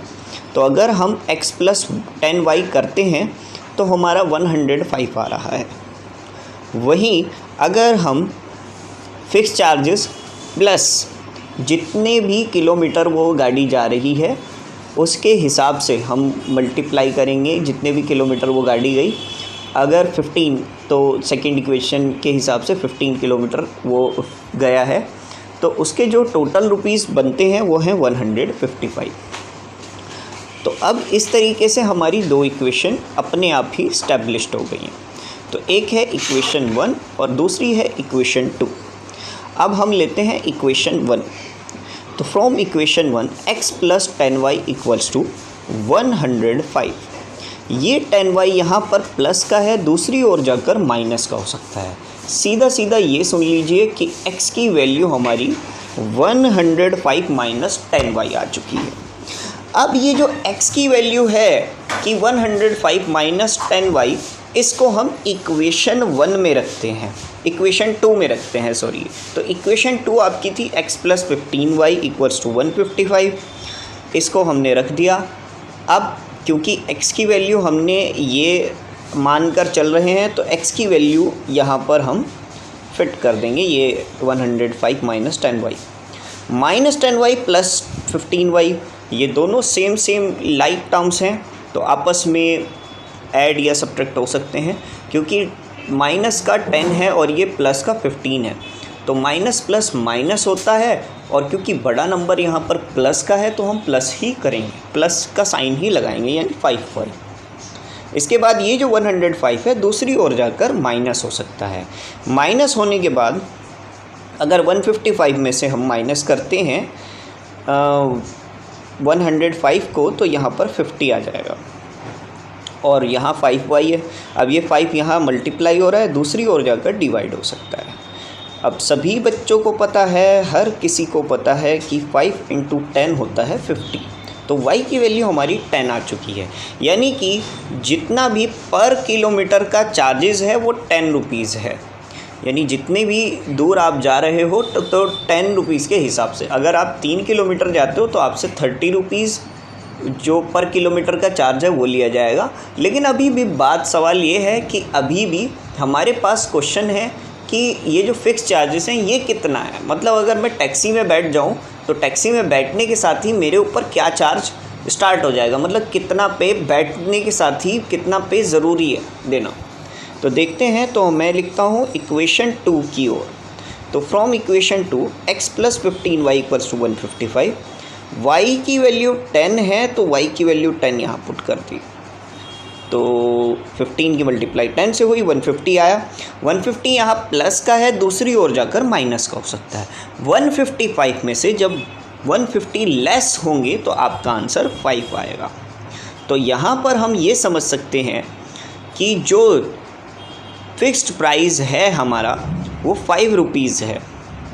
यानी अगर आप 3 किलोमीटर चले गए तो 30 रुपीज़ तो आपको पर किलोमीटर के हिसाब से पे करने हैं। इसके साथ ही जो आपके 5 रुपीज़ वो आपके फ़िक्स चार्जेस हैं, यानी टैक्सी में बैठते ही साथ आपके ऊपर 5 रुपीज़ का चार्ज लग जाएगा। 5 रुपीज़ आपको किसी भी तरह पे करने हैं। तो यहाँ पर ऐसे हम लोग समझ सकते हैं कि अब अगर आप 3 किलोमीटर गए तो आपको 35 रुपीज़ पे करने होंगे। इसके बाद ही हम आगे चलते हैं। अब ये देख सकते हैं, hence the fixed price charges by the taxi is 5 rupees and the charges per kilometre is 10 rupees. इसको हमने एक तरह से कंसिडर कर दिया, ठीक है। अच्छा, क्वेश्चन अगर आप आगे पढ़ोगे तो आगे कुछ और एक और चीज़ हमसे पूछी गई है, वो है how much does a person have to pay for travelling a distance of 25 kilometre. तो एक पर्सन को क्वेश्चन नंबर 3 कर रहे हैं और अब हम क्वेश्चन नंबर 3 के 5th पार्ट में आ चुके हैं। क्या है 5th पार्ट, क्या उसमें शो किया गया है, चलिए जांचते हैं। तो शुरू करते हैं, क्वेश्चन देखते हैं। क्वेश्चन कुछ इस तरीके से है, a fraction becomes 9/11 if 2 is added to both the numerator and denominator. यानी कोई फ्रैक्शन नंबर है, तो जैसे कि x/y है। अब अगर हम 2 को ऐड कर देंगे न्यूमरेटर में भी और डिनोमिनेटर में भी तो हमारा आंसर आएगा 9/11। यानी 9/11 हमारा आंसर आएगा अगर हम 2 को ऐड करेंगे ऊपर भी और नीचे भी। और अगर हम and if 3 is added to both numerator and denominator to becomes 5/6। और अगर हम numerator और denominator में क्या ऐड कर दें, हम ऐड कर दें 3 को, तो हमारा 5/6 आएगा। अब क्वेश्चन तो हमसे यही बोल रहा है कि भैया ये फाइंड आउट करिए आप कि x और y ये क्या है, मतलब जो भी फ्रैक्शन आएगा। तो ये कह रहे हैं फाइंड द फ्रैक्शन ढूंढकर निकालिए। तो सबसे पहले तो मेरे ख्याल से आप लोगों को ये दोनों इक्वेशन के हिसाब से बात समझ में आ चुकी होगी कि हमें x की वैल्यू और y की वैल्यू निकालनी है, सब्स्टिट्यूशन मेथड से निकालनी है, क्योंकि क्वेश्चन नंबर 3 ने कुछ खुद कहा है सब्स्टिट्यूशन मेथड से फाइंड आउट कीजिए। तो let the value of denominator will be considered as x and the numerator considered as y।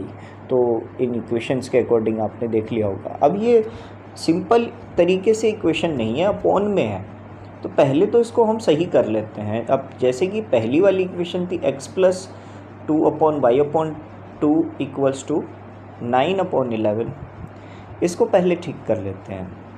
तो अगर यहाँ पर हम देखें तो क्रॉस मल्टीप्लाई हो सकती है। क्रॉस मल्टीप्लाई होने पर ये y प्लस 2 इधर आ जाएगा और 11 इधर आ जाएगा। अब इस 11 को हम अंदर मल्टीप्लाई कर लेते हैं। 11 इंटू x 11x और 11 इंटू 2 22, और ये 9y और 9 की मल्टीप्लाई भी अंदर हो जाएगी। 9y प्लस 9 इंटू 2 18 होता है। अब ये प्लस का 9 दूसरी ओर जाकर माइनस का 9 हो सकता है, और ये प्लस का 22 दूसरी ओर जाकर माइनस का 22 हो सकता है। 11 में से 9 जाएंगे तो इम्पॉसिबल है, क्योंकि ये लाइक टर्म्स नहीं है। 11x माइनस 9y ये एज इट इज़ रहेगा, लेकिन ये जो 22 था दूसरी ओर जाकर माइनस का हो चुका है। तो -22 प्लस 18 प्लस माइनस माइनस होता है, और बड़ा नंबर यहाँ पर माइनस है, तो यहाँ पर आ जाएगा माइनस का 4। तो अगर हम 3 ऐड करते हैं नुमरेटर और डिनोमिनेटर में, तो हमारी वैल्यू कुछ ऐसी आएगी। ठीक है, देखते हैं। तो यहाँ पर भी क्रॉस मल्टीप्लाई हो सकती है, तो क्रॉस मल्टीप्लाई कर लेते हैं। 6 की मल्टीप्लाई इधर और 5 की मल्टीप्लाई इधर। 6 के अंदर मल्टीप्लाई करेंगे तो ये आ जाएगा 6x, और 6 इंटू 3 18 होता है। 5 के अंदर मल्टीप्लाई कर लेंगे तो ये आ जाएगा 5y, 5 इंटू 3 15 होता है।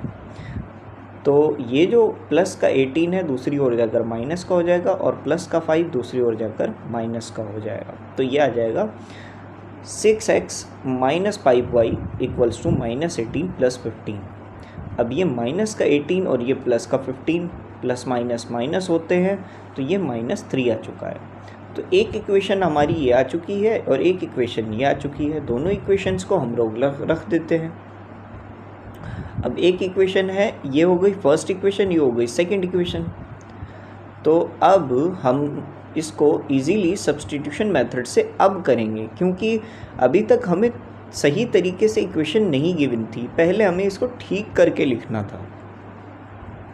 तो अब हम लोग इसको आगे कर सकते हैं। जैसे कि आप देख सकते हैं कि हम लोग ने यहाँ पर इक्वेशन निकाल दी है। तो मैं फर्स्ट इक्वेशन ले रहा हूँ, आप सेकंड भी ले सकते हैं। तो मैंने फर्स्ट इक्वेशन ले लिया। From equation number 1, 11x minus 9y equals to -4। Minus का 9 दूसरी ओर जाकर प्लस का हो सकता है, और 11 मल्टीप्लाई हो रहा है दूसरी ओर जाकर डिवाइड हो सकता है। तो x की वैल्यू आ गई -4 प्लस 9y/11। तो ये जो x की वैल्यू है इसको हम इक्वेशन 2 में रख देंगे। तो x equals to -4 plus 9y/11 in put this in equation 2। So अब ये जो आपकी सेकेंड इक्वेशन थी, ये थी 6x minus 5y equals to -3। ये x की वैल्यू हमने फाइंड आउट की है, तो इस x की प्लेस पर हम लोग ये पूरी वैल्यू रख देंगे। ये ऐसे रख दिया। अब ये जो 6 है अंदर मल्टीप्लाई हो सकता है। 6 इंटू 4 24 होता है, 6 इंटू 9 54 होता है, और ये 4 जो है माइनस का था, तो माइनस का 24 रहा। रही बात इस 11 की, अपॉन में डिनोमिनेटर में है, तो ये डायरेक्टली -5 से मल्टीप्लाई हो सकता है। तो जैसे ही डायरेक्टली ये मल्टीप्लाई होगा -5 से, क्योंकि डिनोमिनेटर सेम करना है, तो ऐसे में डिनोमिनेटर तो 11 ही अपॉन में आ जाएगा। तो 11 इंटू 5 होता है -55। अब ये प्लस का 54, ये माइनस का 55, प्लस माइनस माइनस होता है, बड़ा नंबर माइनस का है, तो यहाँ पर 1y यानी -y आ जाएगा। और अब हमारे पास जो नीचे डिनोमिनेटर में 11 है दूसरी ओर जाकर मल्टीप्लाई हो सकता है।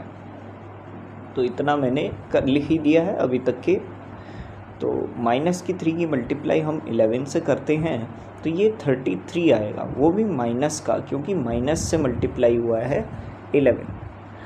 आगे अगर हम देखें तो ये -24 दूसरी ओर आकर प्लस का हो सकता है, और -33 प्लस 24 प्लस माइनस भैया माइनस ही होता है, सबको इंटीजर्स आते ही होंगे। तो प्लस माइनस माइनस होता है, तो इस तरीके से ये आ चुका है -9। अब भाई ये भी माइनस का था, दूसरी ओर भी माइनस का, माइनस से माइनस कट हो सकता है और y की वैल्यू हमारी 9 आ जाएगी।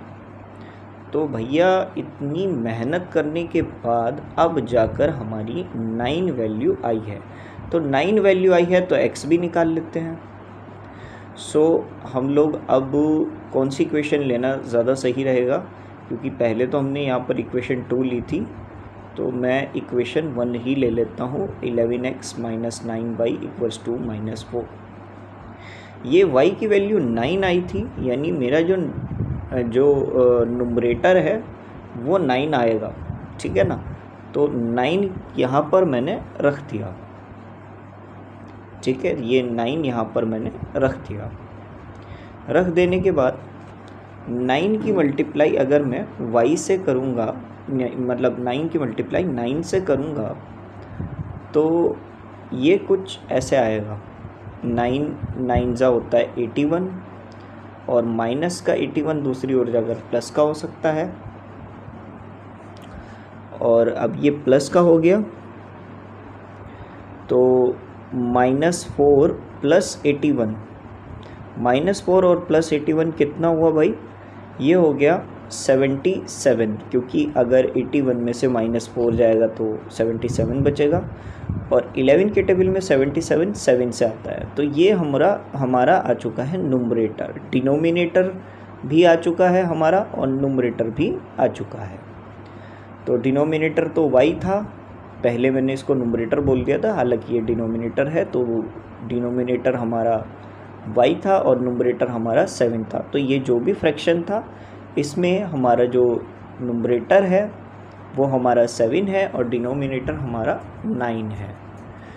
तो अब ये सब कुछ हमने कर दिया है, तो अब हम लिख सकते हैं hence the denominator will be 9 and the numerator will be 7 of fraction. तो ये फ्रैक्शन कुछ ऐसा दिखता है, यानी 7/9। ये था आपका क्वेश्चन नंबर 3 का 5th part. I hope so आप लोगों को ये चीज़ क्लियर हो चुकी होगी, अच्छे से क्लियर हो चुकी होगी। अब आप इसको नोट कर सकते हैं अपनी अपनी नोटबुक में, बगैर किसी चिंता, परेशानी या दिक्कत किसी मसले को लिए। जल्दी कीजिए।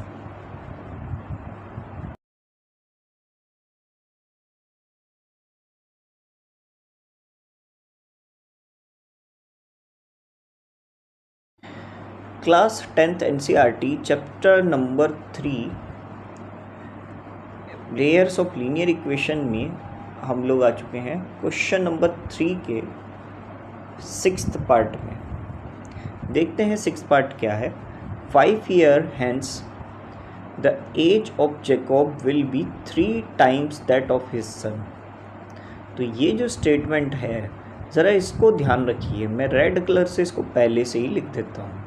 यानी 5 साल पहले, 5 साल बाद, आने वाले 5 साल बाद जैकोब की जो एज होगी अपने बेटे से 3 टाइम्स होगी, आने वाले समय में 3 टाइम्स होगी। अब ज़रा ये आप थोड़ा पॉइंट आउट कीजिए, कोई बच्चा जो कि 10 साल का है अभी, आने वाले 5 साल के बाद वो 15 साल का हो जाएगा, और जो 5 साल पहले यानी 5 years पीछे, अगर एगो की बात करूँ 5 years पीछे, तो बच्चा 5 साल का होगा।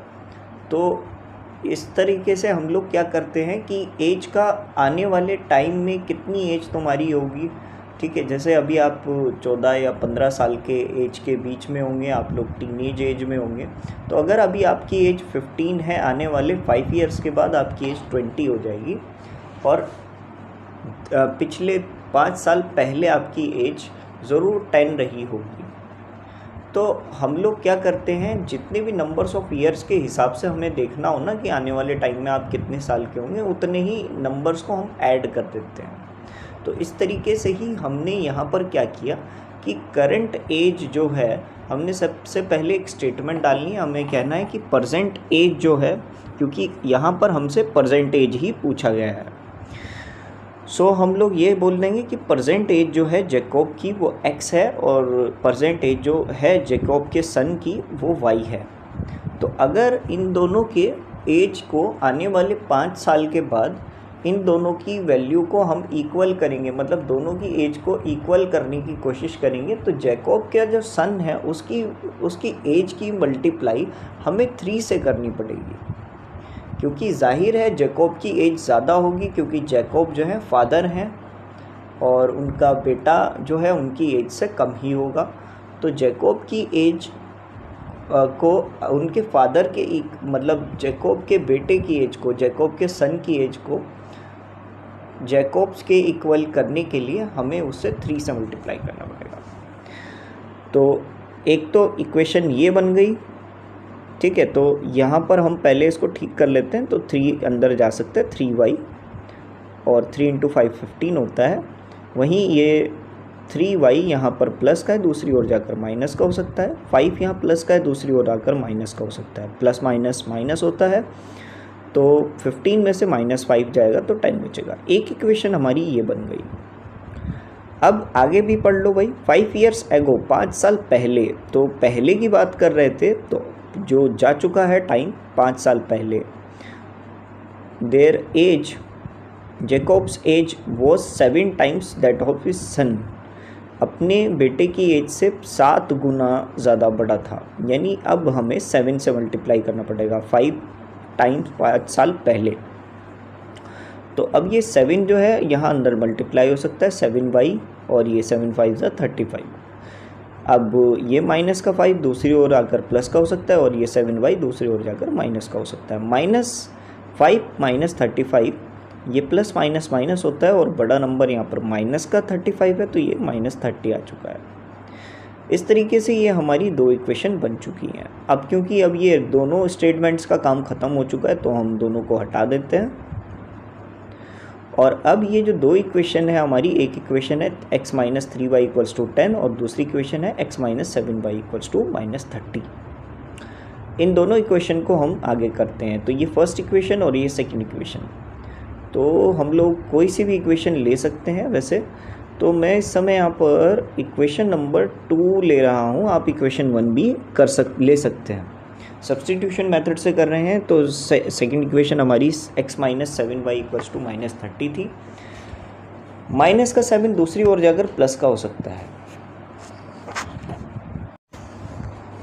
अब इस इक्वेशन को यानी हमें लिखना पड़ेगा put x = -30 + 7y in equation number 1, क्योंकि ये जो माइनस का 7 दूसरी ओर जाकर प्लस का हो चुका है और तो ये x के इक्वल आ रहा है पूरा का पूरा, और इसको हमें x की प्लेस पर हमें यूज़ करना पड़ेगा।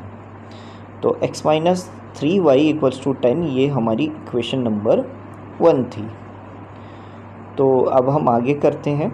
x की प्लेस पर हमने ये -30 + 7y रख दिया। प्लस माइनस माइनस होता है, 7y में से अगर 3y माइनस हुए तो हमारा आंसर 4y बचेगा। माइनस का 30 दूसरी ओर जाकर प्लस का हो सकता है।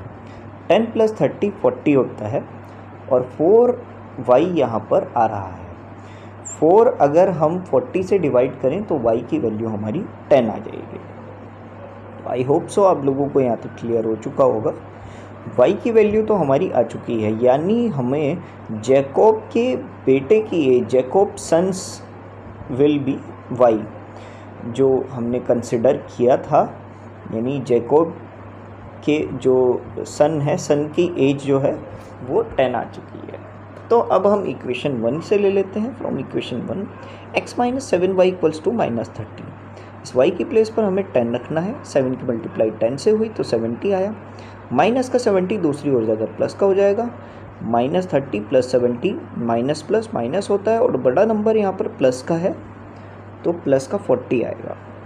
तो इसका मतलब जैकब की एज 40 है और जैकब के बेटे की एज, जैकब के सन की एज वो हमारी 10 है। आई होप सो आप लोगों को ये सब क्लियर हो चुका होगा। तो अब हम एक स्टेटमेंट डाल देते हैं। Hence the present age of Jacob will be 40 and the present age of Jacob son will be 10। एक बार हम लोग चेक भी कर लेते हैं कि सच में ऐसा हो रहा है। तो देखो क्वेश्चन के अकॉर्डिंग ये कहा गया था कि आने वाले 5 इयर्स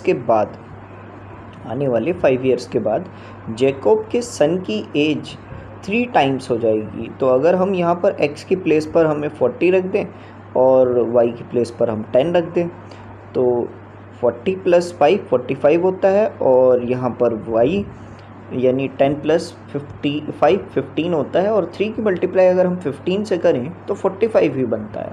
तो यानी ये फर्स्ट इक्वेशन के हिसाब से बिल्कुल वेरीफाई हो चुका है कि हाँ ये बात सत्य थी और हमारी इक्वेशन बिल्कुल ठीक आई है। और अगर मैं सेकंड इक्वेशन के हिसाब से देखूं तो तब भी अगर जो कि इन्होंने आज हम एग्जाम्पल नंबर 4 से आज की वीडियो का शुरुआत करेंगे। तो देखते हैं एग्जाम्पल नंबर 4 में हमें क्या बताया गया है। Solve the following pairs of linear equation by substitution method. तो सब्स्टिट्यूशन मेथड से हम लोगों को ये 2 इक्वेशन हमें गिवन है और हमें इन्हें सॉल्व करना है। तो कैसे करेंगे देखिए। तो पहली इक्वेशन है 7x - 15y = 2 और दूसरी इक्वेशन है x + 2y = 3। अब ये 2 इक्वेशन हमने ले ली। फर्स्ट इक्वेशन हो गई ये, सेकंड हो गई ये। तो हमें दोनों में से कोई भी एक इक्वेशन लेनी है। अभी तक हम लोग आपको सब्स्टिट्यूशन मेथड समझाते आ रहे हैं, तो सब्स्टिट्यूशन मेथड के अकॉर्डिंग ही हमें करना है। तो मैं इस वक्त ले रहा हूँ यहाँ पे इक्वेशन नंबर 2। आप फर्स्ट भी ले सकते हैं, जैसे आपकी इच्छा चाहे वैसा करें। तो पहली इक्वेशन तो ऐसे ही छोड़ दी, सेकंड इक्वेशन हमने ले लिया है। सेकंड इक्वेशन थी x + 2y = 3। अब ये प्लस का 2y है, दूसरी ओर जाकर माइनस का 2y हो जाएगा। तो x की वैल्यू आ जाएगी 3 - 2y। अब ये जो x की वैल्यू है 3 - 2y, इसको इक्वेशन 1 में हम लोगों को पुट आउट करना है। अब इक्वेशन 1 क्या थी? 7x - 15y। यहाँ जो x की वैल्यू है वहाँ पर हमें ये 3 - 2y वैल्यू को पुट आउट कर देना है। ये वैल्यू हमने यहाँ पे रख दी। जैसे ही रख दी, अब ये देखिए क्या बन चुका है। अब ये जो 7 है अंदर मल्टीप्लाई हो सकता है। 7 × 3 क्या आता है? 21, और 7 × 2 होता है 14। तो इस तरीके से आपकी ये इक्वेशन बन गई। अब माइनस का 14y और माइनस का 15, -14 और -15 दोनों माइनस माइनस प्लस होते हैं सर। तो माइनस माइनस जैसे ही प्लस हुए तो ये बन चुका है -29। ठीक है, -29y। अब कुछ भी करके हम लोग इजीली अब y की वैल्यू निकाल सकते हैं, क्योंकि x तो एक तरीके से नहीं दिख रहा है यहाँ, तो निकालते हैं। तो ये किस तरीके से निकालेंगे? देखो, पहले तो मैंने 29y जो है ना, ये इधर माइनस का है, पहले इसको पॉजिटिव बनाते हैं तो दूसरी ओर ले जाते हैं। यहाँ ऊपर आ चुका हूँ मैं, तो यहाँ पर +29 इधर लिख लिया है, और ये जो प्लस का 2 था दूसरी ओर ले जाते हैं, इसको माइनस का बनाते हैं। तो 21 - 2 हुआ, ये हो गया 19, और जो 29 यहाँ मल्टीप्लाई है दूसरी ओर जाकर डिवाइड हो सकता है। इस तरीके से हमारी y की वैल्यू आ जाएगी 19/29। अब y की वैल्यू मिल चुकी है तो x की भी निकाल लेते हैं। तो ये जो y की वैल्यू है इसको इक्वेशन 1 में दोबारा से रख देते हैं। अब इक्वेशन 1 क्या थी हमारी, सॉरी इक्वेशन 2 में दोबारा से रख देते हैं। तो इक्वेशन 2 क्या थी हमारी? देखिए, ये थी हमारी x + 2y = 3। तो ये जो y की प्लेस पर जो वैल्यू बनी है 29/19, इस वैल्यू को हमने यहाँ पे सॉरी ये 19/29 है, इस वैल्यू को हमने यहाँ पे रख दिया। अब ये जो वैल्यू है इसको सॉल्व करते हैं। तो अब इस हिसाब से हमें y की वैल्यू तो मिल चुकी थी, तो हमें अब x की वैल्यू को फाइंड आउट करना है। तो पहले जो होता है, देखो आपको पता होगा कि सामने वाला नंबर जो होता है वो मल्टीप्लाई होता है, नीचे ये नंबर डिवाइड होता है। तो नुमरेटर से ये नंबर मल्टीप्लाई हो जाएगा, तो 2 × 19 होता है 38, और ये 38/29 एक तरफ प्लस का है तो दूसरी ओर जाकर माइनस का हो सकता है 38/29, और ये 29 क्योंकि डिनोमिनेटर में है। अब बच्चों आप लोगों को पता ही होगा, क्योंकि 10th क्लास में जैसे कि आप लोग आ चुके हैं, और फ्रैक्शन करना आपको करना आना चाहिए, ज़रूरी है। प्लस कैसे करते हैं, माइनस कैसे करते हैं, मल्टीप्लाई कैसे करते हैं, ये सब आपको पता होना ज़रूरी है। क्योंकि जितना भी आपका ज़्यादातर सिलेबस है फ्रैक्शन के बारे में है, वो मैथ्स में हो या फिज़िक्स में हो, दोनों में। तो ये 29 यहाँ डिवाइड हो रहा है। और दूसरी चीज़ ये है कि इससे माइनस करना है हमें, तो पहले हमें इनका डिनोमिनेटर सेम करना पड़ता है। तो इसकी मल्टीप्लाई हम 29 से कर देते हैं, ये जो नंबर माइनस करना है। तो 29 इंटू 3 हम करेंगे तो -38/29 ऐसे रख देंगे। और 29 की मल्टीप्लाई अगर हम 3 से करते हैं तो आपको पता होगा 3 इंटू 8, 3 9 जा होता है 27, 2 कैरी हो चुका है, 3 2 जा होता है 6, 6 + 2 8, 87 इस तरीके से आपका आंसर आ जाएगा। अब 87 में माइनस करना है 38 को, तो 87 में अगर आप माइनस करेंगे 38 को, जो कि मैं पहले से कर चुका हूँ, और ये आंसर आपका 49 आएगा। तो y की वैल्यू आपकी 19/29 है और x की वैल्यू 49/29 है। तो इस तरीके से आपके दोनों आंसर्स आ चुके हैं। अब आप इसको नोट कर सकते हैं अपनी अपनी नोटबुक में। मैं भी चेक कर चुका हूँ ऑलरेडी एग्जाम्पल की बुक में, तो देख सकते हैं आप लोग। जल्दी कीजिए नोटबुक में, बगैर किसी चिंता परेशानी के जल्दी कीजिए। हम लोग बढ़ते हैं नेक्स्ट एग्जाम्पल की ओर।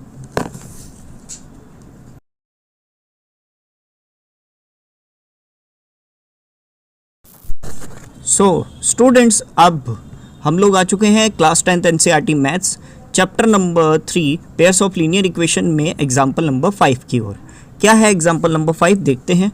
तो एग्जाम्पल नंबर 5 में हमें एक सिचुएशन दे रखी है। यहाँ पे बताया गया है सॉल्व द फॉलोइंग क्वेश्चन। ये जो क्वेश्चन दिया गया है इसको सॉल्व करना है। Aftab tales his daughter 7 years ago I was 7 times as old as you, then also 3 years from now I shall be 3 times as old as you will be। तो ये जो है एक सिचुएशन बता रखी है, और कॉम्पिटिटिव टाइप के जो क्वेश्चंस होते हैं वहाँ पर इस तरीके के एज वाले क्वेश्चन बहुत ज़्यादा आते हैं। तो कभी भी आप मान लीजिए किसी तरीके का पेपर दे रहे हो, जैसे कि कोई भी कंपटीशन लेवल का पेपर हो गया मैथमेटिक्स से रिलेटेड, तो वहाँ पे आपको मैथमेटिक्स से या फिर आपकी जो IQ से रिलेटेड क्वेश्चंस होते हैं वहाँ पर इस तरीके के क्वेश्चन बहुत ज़्यादा आते हैं।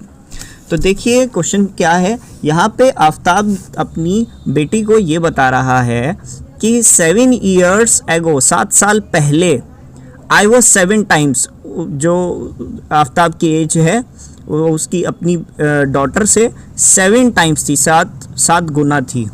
ठीक है, तो इस तरीके से आप समझ सकते हैं कि हम लोग मान लेते हैं let us assumed Aftab age will be considered as x and Aftab daughter age considered as y। तो आफ्ताब की डॉटर की एज तो हमने y कंसिडर कर लिया और आफ्ताब की एज को x कंसिडर कर लिया। अब इन्होंने कहा 7 साल पहले, तो देखो किसी की भी एज का अगर हमें पता लगाना हो कि वो उस पर्सन की एज 7 साल पहले कितनी थी, तो हम क्या करते हैं, हम लेस कर देते हैं। तो जैसे कि अगर अभी आपकी एज 16 या 17 की एज है, तो मैं पूछता हूँ भाई आज से 10 साल पहले आपकी एज कितनी होगी, आप सीधा बोलोगे 17 के हम हैं, और 10 years पहले हम लोगों की एज 7 years थी। तो सेम ऐसे ही अब अगर आफ्ताब की एज अभी x है, तो आज से 7 years पहले x - 7 होगी और डॉटर की y - 7 होगी। अब आफ्ताब ने ये कहा कि 7 times थी, 7 साल पहले 7 times थी। तो देखो एज किसकी ज़्यादा है, आफ्ताब की होगी ऑलरेडी, क्योंकि वो फादर हैं, डॉटर से बड़े होंगे। तो हम इनको बैलेंस करने के लिए किससे मल्टीप्लाई करेंगे, आफ्ताब की डॉटर से मल्टीप्लाई करेंगे 7 को। इसके बाद क्या करेंगे, तो इस तरीके से हमारे पास एक इक्वेशन अपने आप ही बन जाएगी। अब ये क्या होगा, 7 यहाँ पर मल्टीप्लाई हो रहा है, तो अंदर मल्टीप्लाई कर देते हैं 7y, और 7 × 7 49 होता है। इस तरीके से तो यहाँ पर ये मल्टीप्लाई हो गया। अब देखो 7y यहाँ प्लस का है, दूसरी ओर जाकर माइनस का हो सकता है, वहीं माइनस का 7 दूसरी ओर जाकर प्लस का हो सकता है। तो 49 प्लस -49, क्योंकि ये -49 + 7, तो ये इस तरीके से प्लस माइनस माइनस होता है, और बड़ा नंबर माइनस का है, तो यहाँ पर माइनस का 42 आ जाएगा। तो ये एक इक्वेशन हमारी अपने आप ही प्रिपेयर हो गई है। तो इसको हम एक रेक्टेंगल में रख लेते हैं।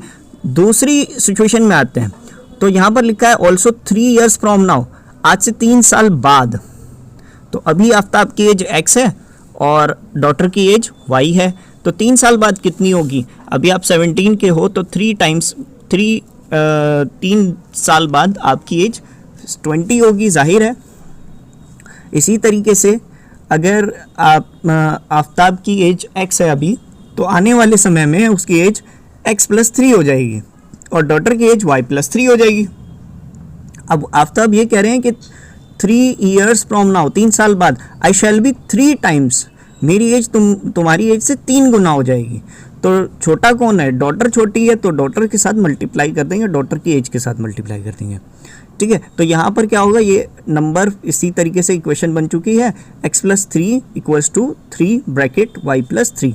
इस 3 को अंदर मल्टीप्लाई कर देते हैं, तो ये पहले आ गया 3y और 3 × 3 होता है 9, तो ये आ चुका है 3y + 9। अब ये 3y प्लस का है, दूसरी ओर जाकर माइनस का हो सकता है, वहीं प्लस का 3 दूसरी ओर जाकर माइनस का हो सकता है। तो -3 + 9 इस तरीके से ये आ गया 6, और ये दोनों लाइक टर्म्स नहीं है तो इनको हम कुछ भी नहीं कर सकते। लेकिन देखा जाए तो एक इक्वेशन हमारी ये भी बन चुकी है। तो दोनों इक्वेशंस को हमने अब यहाँ पर लिख दिया है, और ये एक इक्वेशन हो गई इक्वेशन 1 और ये हो चुकी है इक्वेशन 2। तो ये आगे का है, कहीं आप इसी पेज पर ही एक ही पेपर पे वो कर दो, क्योंकि मेरे पास स्क्रीन बहुत छोटी है, तो आप इसको इसके नीचे करना, ठीक है। इस बात का ध्यान रखना, क्योंकि representation is also an important part, ठीक है। तो पेपर में रिप्रेजेंट होना भी एक ज़रूरी चीज़ है, तो आपको इस बात का ध्यान रखना है, क्योंकि मेरे पास यहाँ पर स्पेस कम है, इसीलिए मैं यहाँ पर एक लाइन खींच देता हूँ रेड कलर की, ताकि आपको पता रहे कि ये इसके नीचे का पार्ट है। अब हम लोगों के पास 2 इक्वेशन आ चुकी है, और हम लोगों को सब्स्टिट्यूशन मेथड से, क्योंकि नीचे बताया गया है कि सब्स्टिट्यूशन मेथड से ही इसको सॉल्व करें, तो देखते हैं कैसे हो सकता है। तो फ्रॉम इक्वेशन 2 मैं ले लेता हूँ, तो इक्वेशन 2 थी x - 3y = 6। अब ये 3 माइनस का है, दूसरी ओर जाकर प्लस का हो सकता है, तो इस तरह से आ जाएगा मेरा x = 6 + 3y। इस x = 6 + 3y को हम इक्वेशन 1 में रखते हैं, और इक्वेशन 1 मेरी कुछ इस तरीके से थी, x - 7y = -42। अब यहाँ x की प्लेस पर मैंने 6 + 3y रख देना है, तो जैसे ही रख दूंगा ये कुछ ऐसे आ जाएगा, और ये 3y है -7, तो 3y और -7 प्लस माइनस माइनस होता है, बड़ा नंबर यहाँ पर माइनस का 7 है, तो इस तरीके से आंसर यहाँ पर आ जाएगा -4y, और ये 6 यहाँ पर प्लस का दूसरी ओर जाकर माइनस का हो सकता है। तो 42 से अगर -6 करेंगे, माइनस का 42 और माइनस का 6, अब माइनस माइनस क्या होते हैं बच्चों? प्लस होता है, लेकिन साइन तो माइनस का ही रहेगा ना, तो -42 और -6 तो -48 हो जाएगा, और माइनस से माइनस डिडक्ट होगा तो आ जाएगा 4y = 48। तो क्या 4 के टेबल में 48 आता है? हाँ बिल्कुल आता है। 4 × 12 करेंगे तो 48 आएगा, यानी y की वैल्यू बैठ गई है 12 आपकी। तो यहाँ तक अगर आप लोगों ने ध्यान दिया हो तो आफ्ताब की जो डॉटर हैं उनकी एज का हमें पता चल चुका है, यानी उनकी करंट एज है 12 years। अब आगे चलते हैं तो देखते हैं, तो अब आफ्ताब की एज भी पता लगाते हैं। तो जैसे कि y की वैल्यू यानी आफ्ताब की डॉटर की एज की वैल्यू हमें 12 पता चल चुकी है, लेकिन कोई 12 years की कोई 12 year old का कोई चाइल्ड से इतना गहरा सवाल कोई करता है, पहेली वाला सवाल 12 साल का बच्चा तो नहीं दे पाएगा, लेकिन हमें तो आफ्ताब की डॉटर की हेल्प करनी पड़ेगी। तो देखते हैं, तो आफ्ताब की एज का अभी पता लगाते हैं। तो यहाँ पर आ चुका है इक्वेशन नंबर 2 हम ले लेते हैं, क्योंकि इक्वेशन 1 पहले ले ली थी।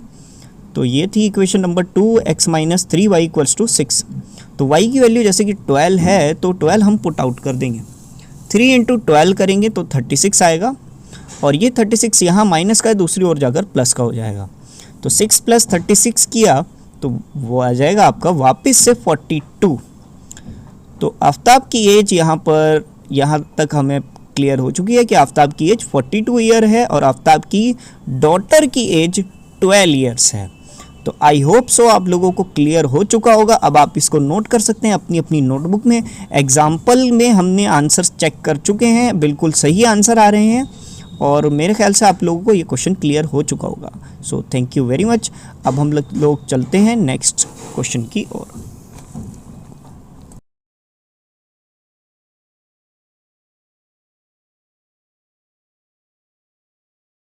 ऐसे ही आपका एग्जाम्पल नंबर 6 है। तो इस वक्त हम लोग आ चुके हैं क्लास 10 NCERT मैथ्स में chapter number 3 pairs of linear equation का एग्जाम्पल नंबर 6 कर रहे हैं। इन अ शॉप, तो एग्जाम्पल कैसा है ये देखिए। In a shop the cost of 2 pencils and 3 eraser is 9। तो 2 पेंसिल और 3 इरेज़र अगर आप परचेज करते हो तो वो 9 रुपीज़ की हैं। And the cost of 4 pencils and 6 eraser is 18। 4 pencil और 6 इरेज़र खरीदने पर 18 रुपये की हैं। Find the cost of each pencil and each eraser. अब कॉस्ट निकालनी है पेंसिल की भी और इरेज़र की भी, तो निकालना शुरू कर दीजिए।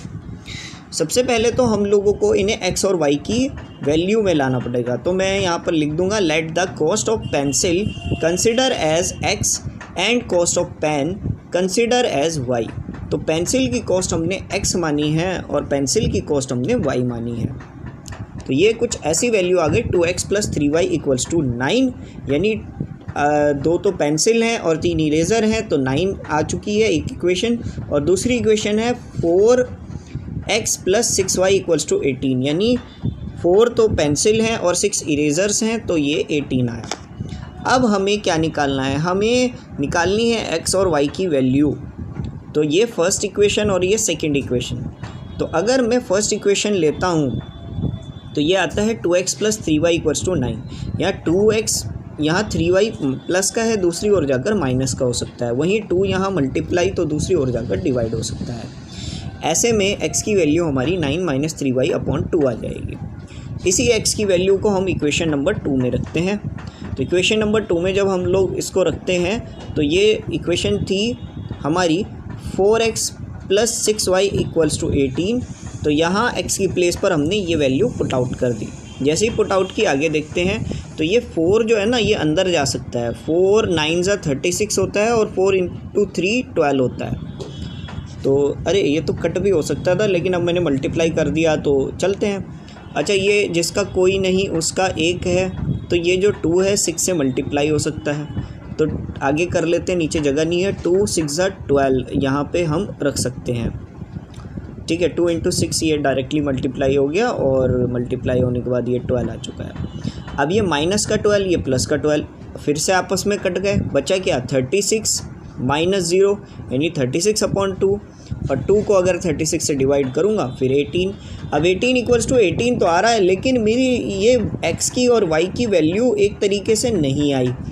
अब जब नहीं आई तो अब हम क्या करें, तो इसमें फ़िक्र करने वाली बात नहीं है। जिस तरीके की प्रीवियस क्वेश्चन किया इसी तरह से हम यहाँ पे एक स्टेटमेंट लिख देंगे, क्योंकि ये दोनों इक्वेशन सेम है। सेम कैसे है, अब देखिए।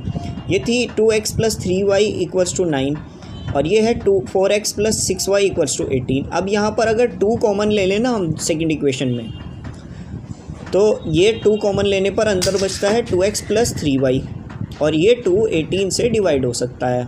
डिवाइड होने के बाद वही इक्वेशन दोबारा से हमारे पास रिवर्स होकर आ चुकी है, जो इक्वेशन नंबर 1 थी, जो कि थी 2x + 3y = 9। सेम वही इक्वेशन आ चुकी है। इसका मतलब ये है कि दोनों इक्वेशन हमारे पास सेम हैं और कुछ मल्टीप्लाई कर कर ऐसा कुछ हमें नई इक्वेशन बनाकर दिखा दिया। इसका मतलब हमारे साथ अन्याय हुआ है। तो हम लोग इसमें घबराने वाली बात नहीं है। हम लोग इसमें एक स्टेटमेंट डालेंगे। स्टेटमेंट ये है कि डालेंगे हम लोग कि this statement is true all the value of y, however we do not get specific value of y। तो ऐसा इसलिए हुआ क्योंकि हम लोगों को कोई y की स्पेसिफिक वैल्यू नहीं मिली और हमें x की भी कोई भी वैल्यू स्पेसिफिक नहीं मिली, कोई एक नंबर नहीं मिला। इसीलिए हम लोग ये कह सकते हैं कि this situation has arisen because both the equation are same, क्योंकि दोनों इक्वेशन सेम थी। तो इक्वेशन 1 और इक्वेशन 2 के अकॉर्डिंग हम लोग ये मान लेंगे कि x y के इन्फिनाइट मैनी सॉल्यूशंस हैं। तो यहाँ तक अगर आपका ये क्वेश्चन क्लियर हो चुका होगा तो अब आप लोग इसको अपनी नोटबुक में नोट कर सकते हैं। बाकी के रहे क्वेश्चंस की बात तो वो आपके पास आते रहेंगे।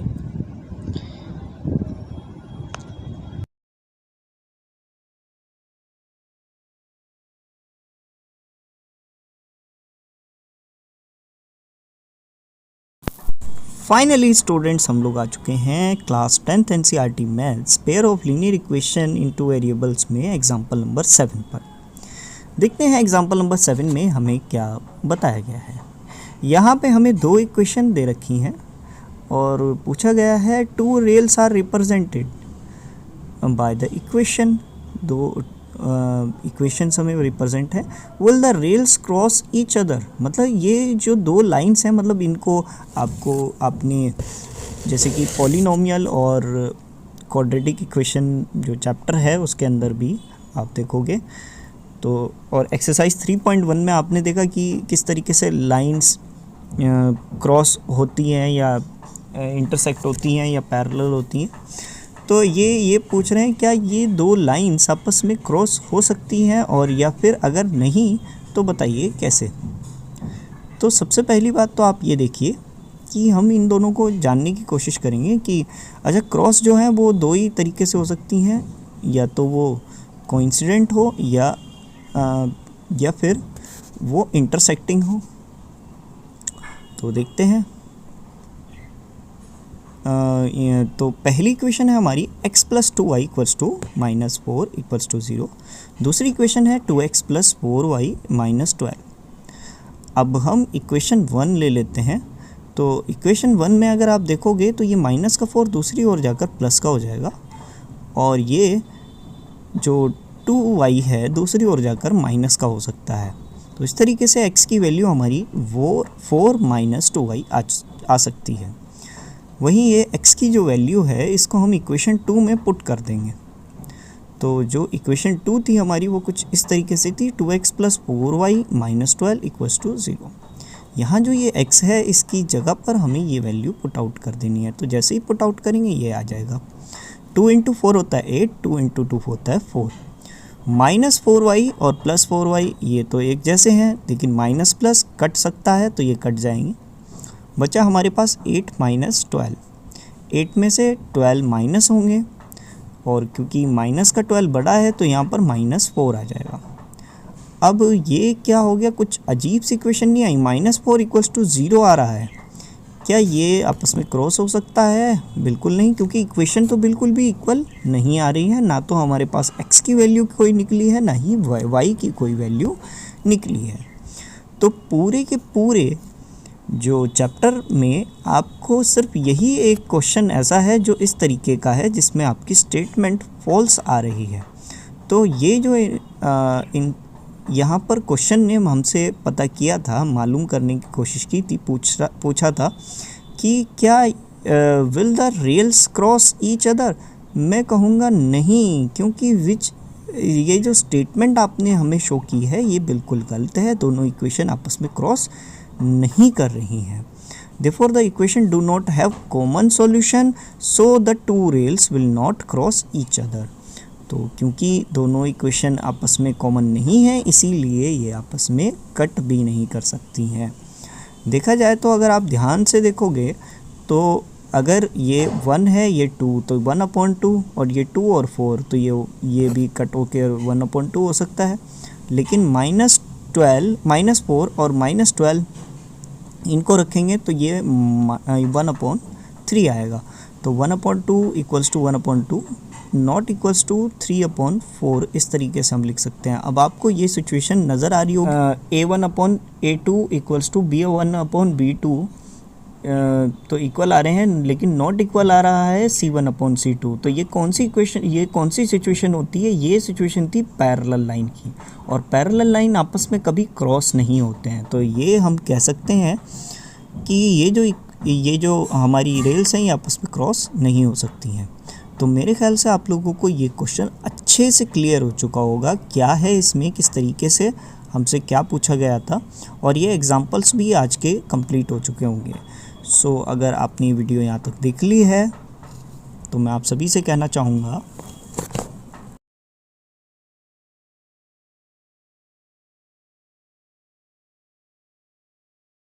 Thank you very much students. Thanks for watching this video. Don't forget to like and subscribe this channel. हम लोग इस तरीके का कंटेंट बनाते रहते हैं और बनाते रहेंगे।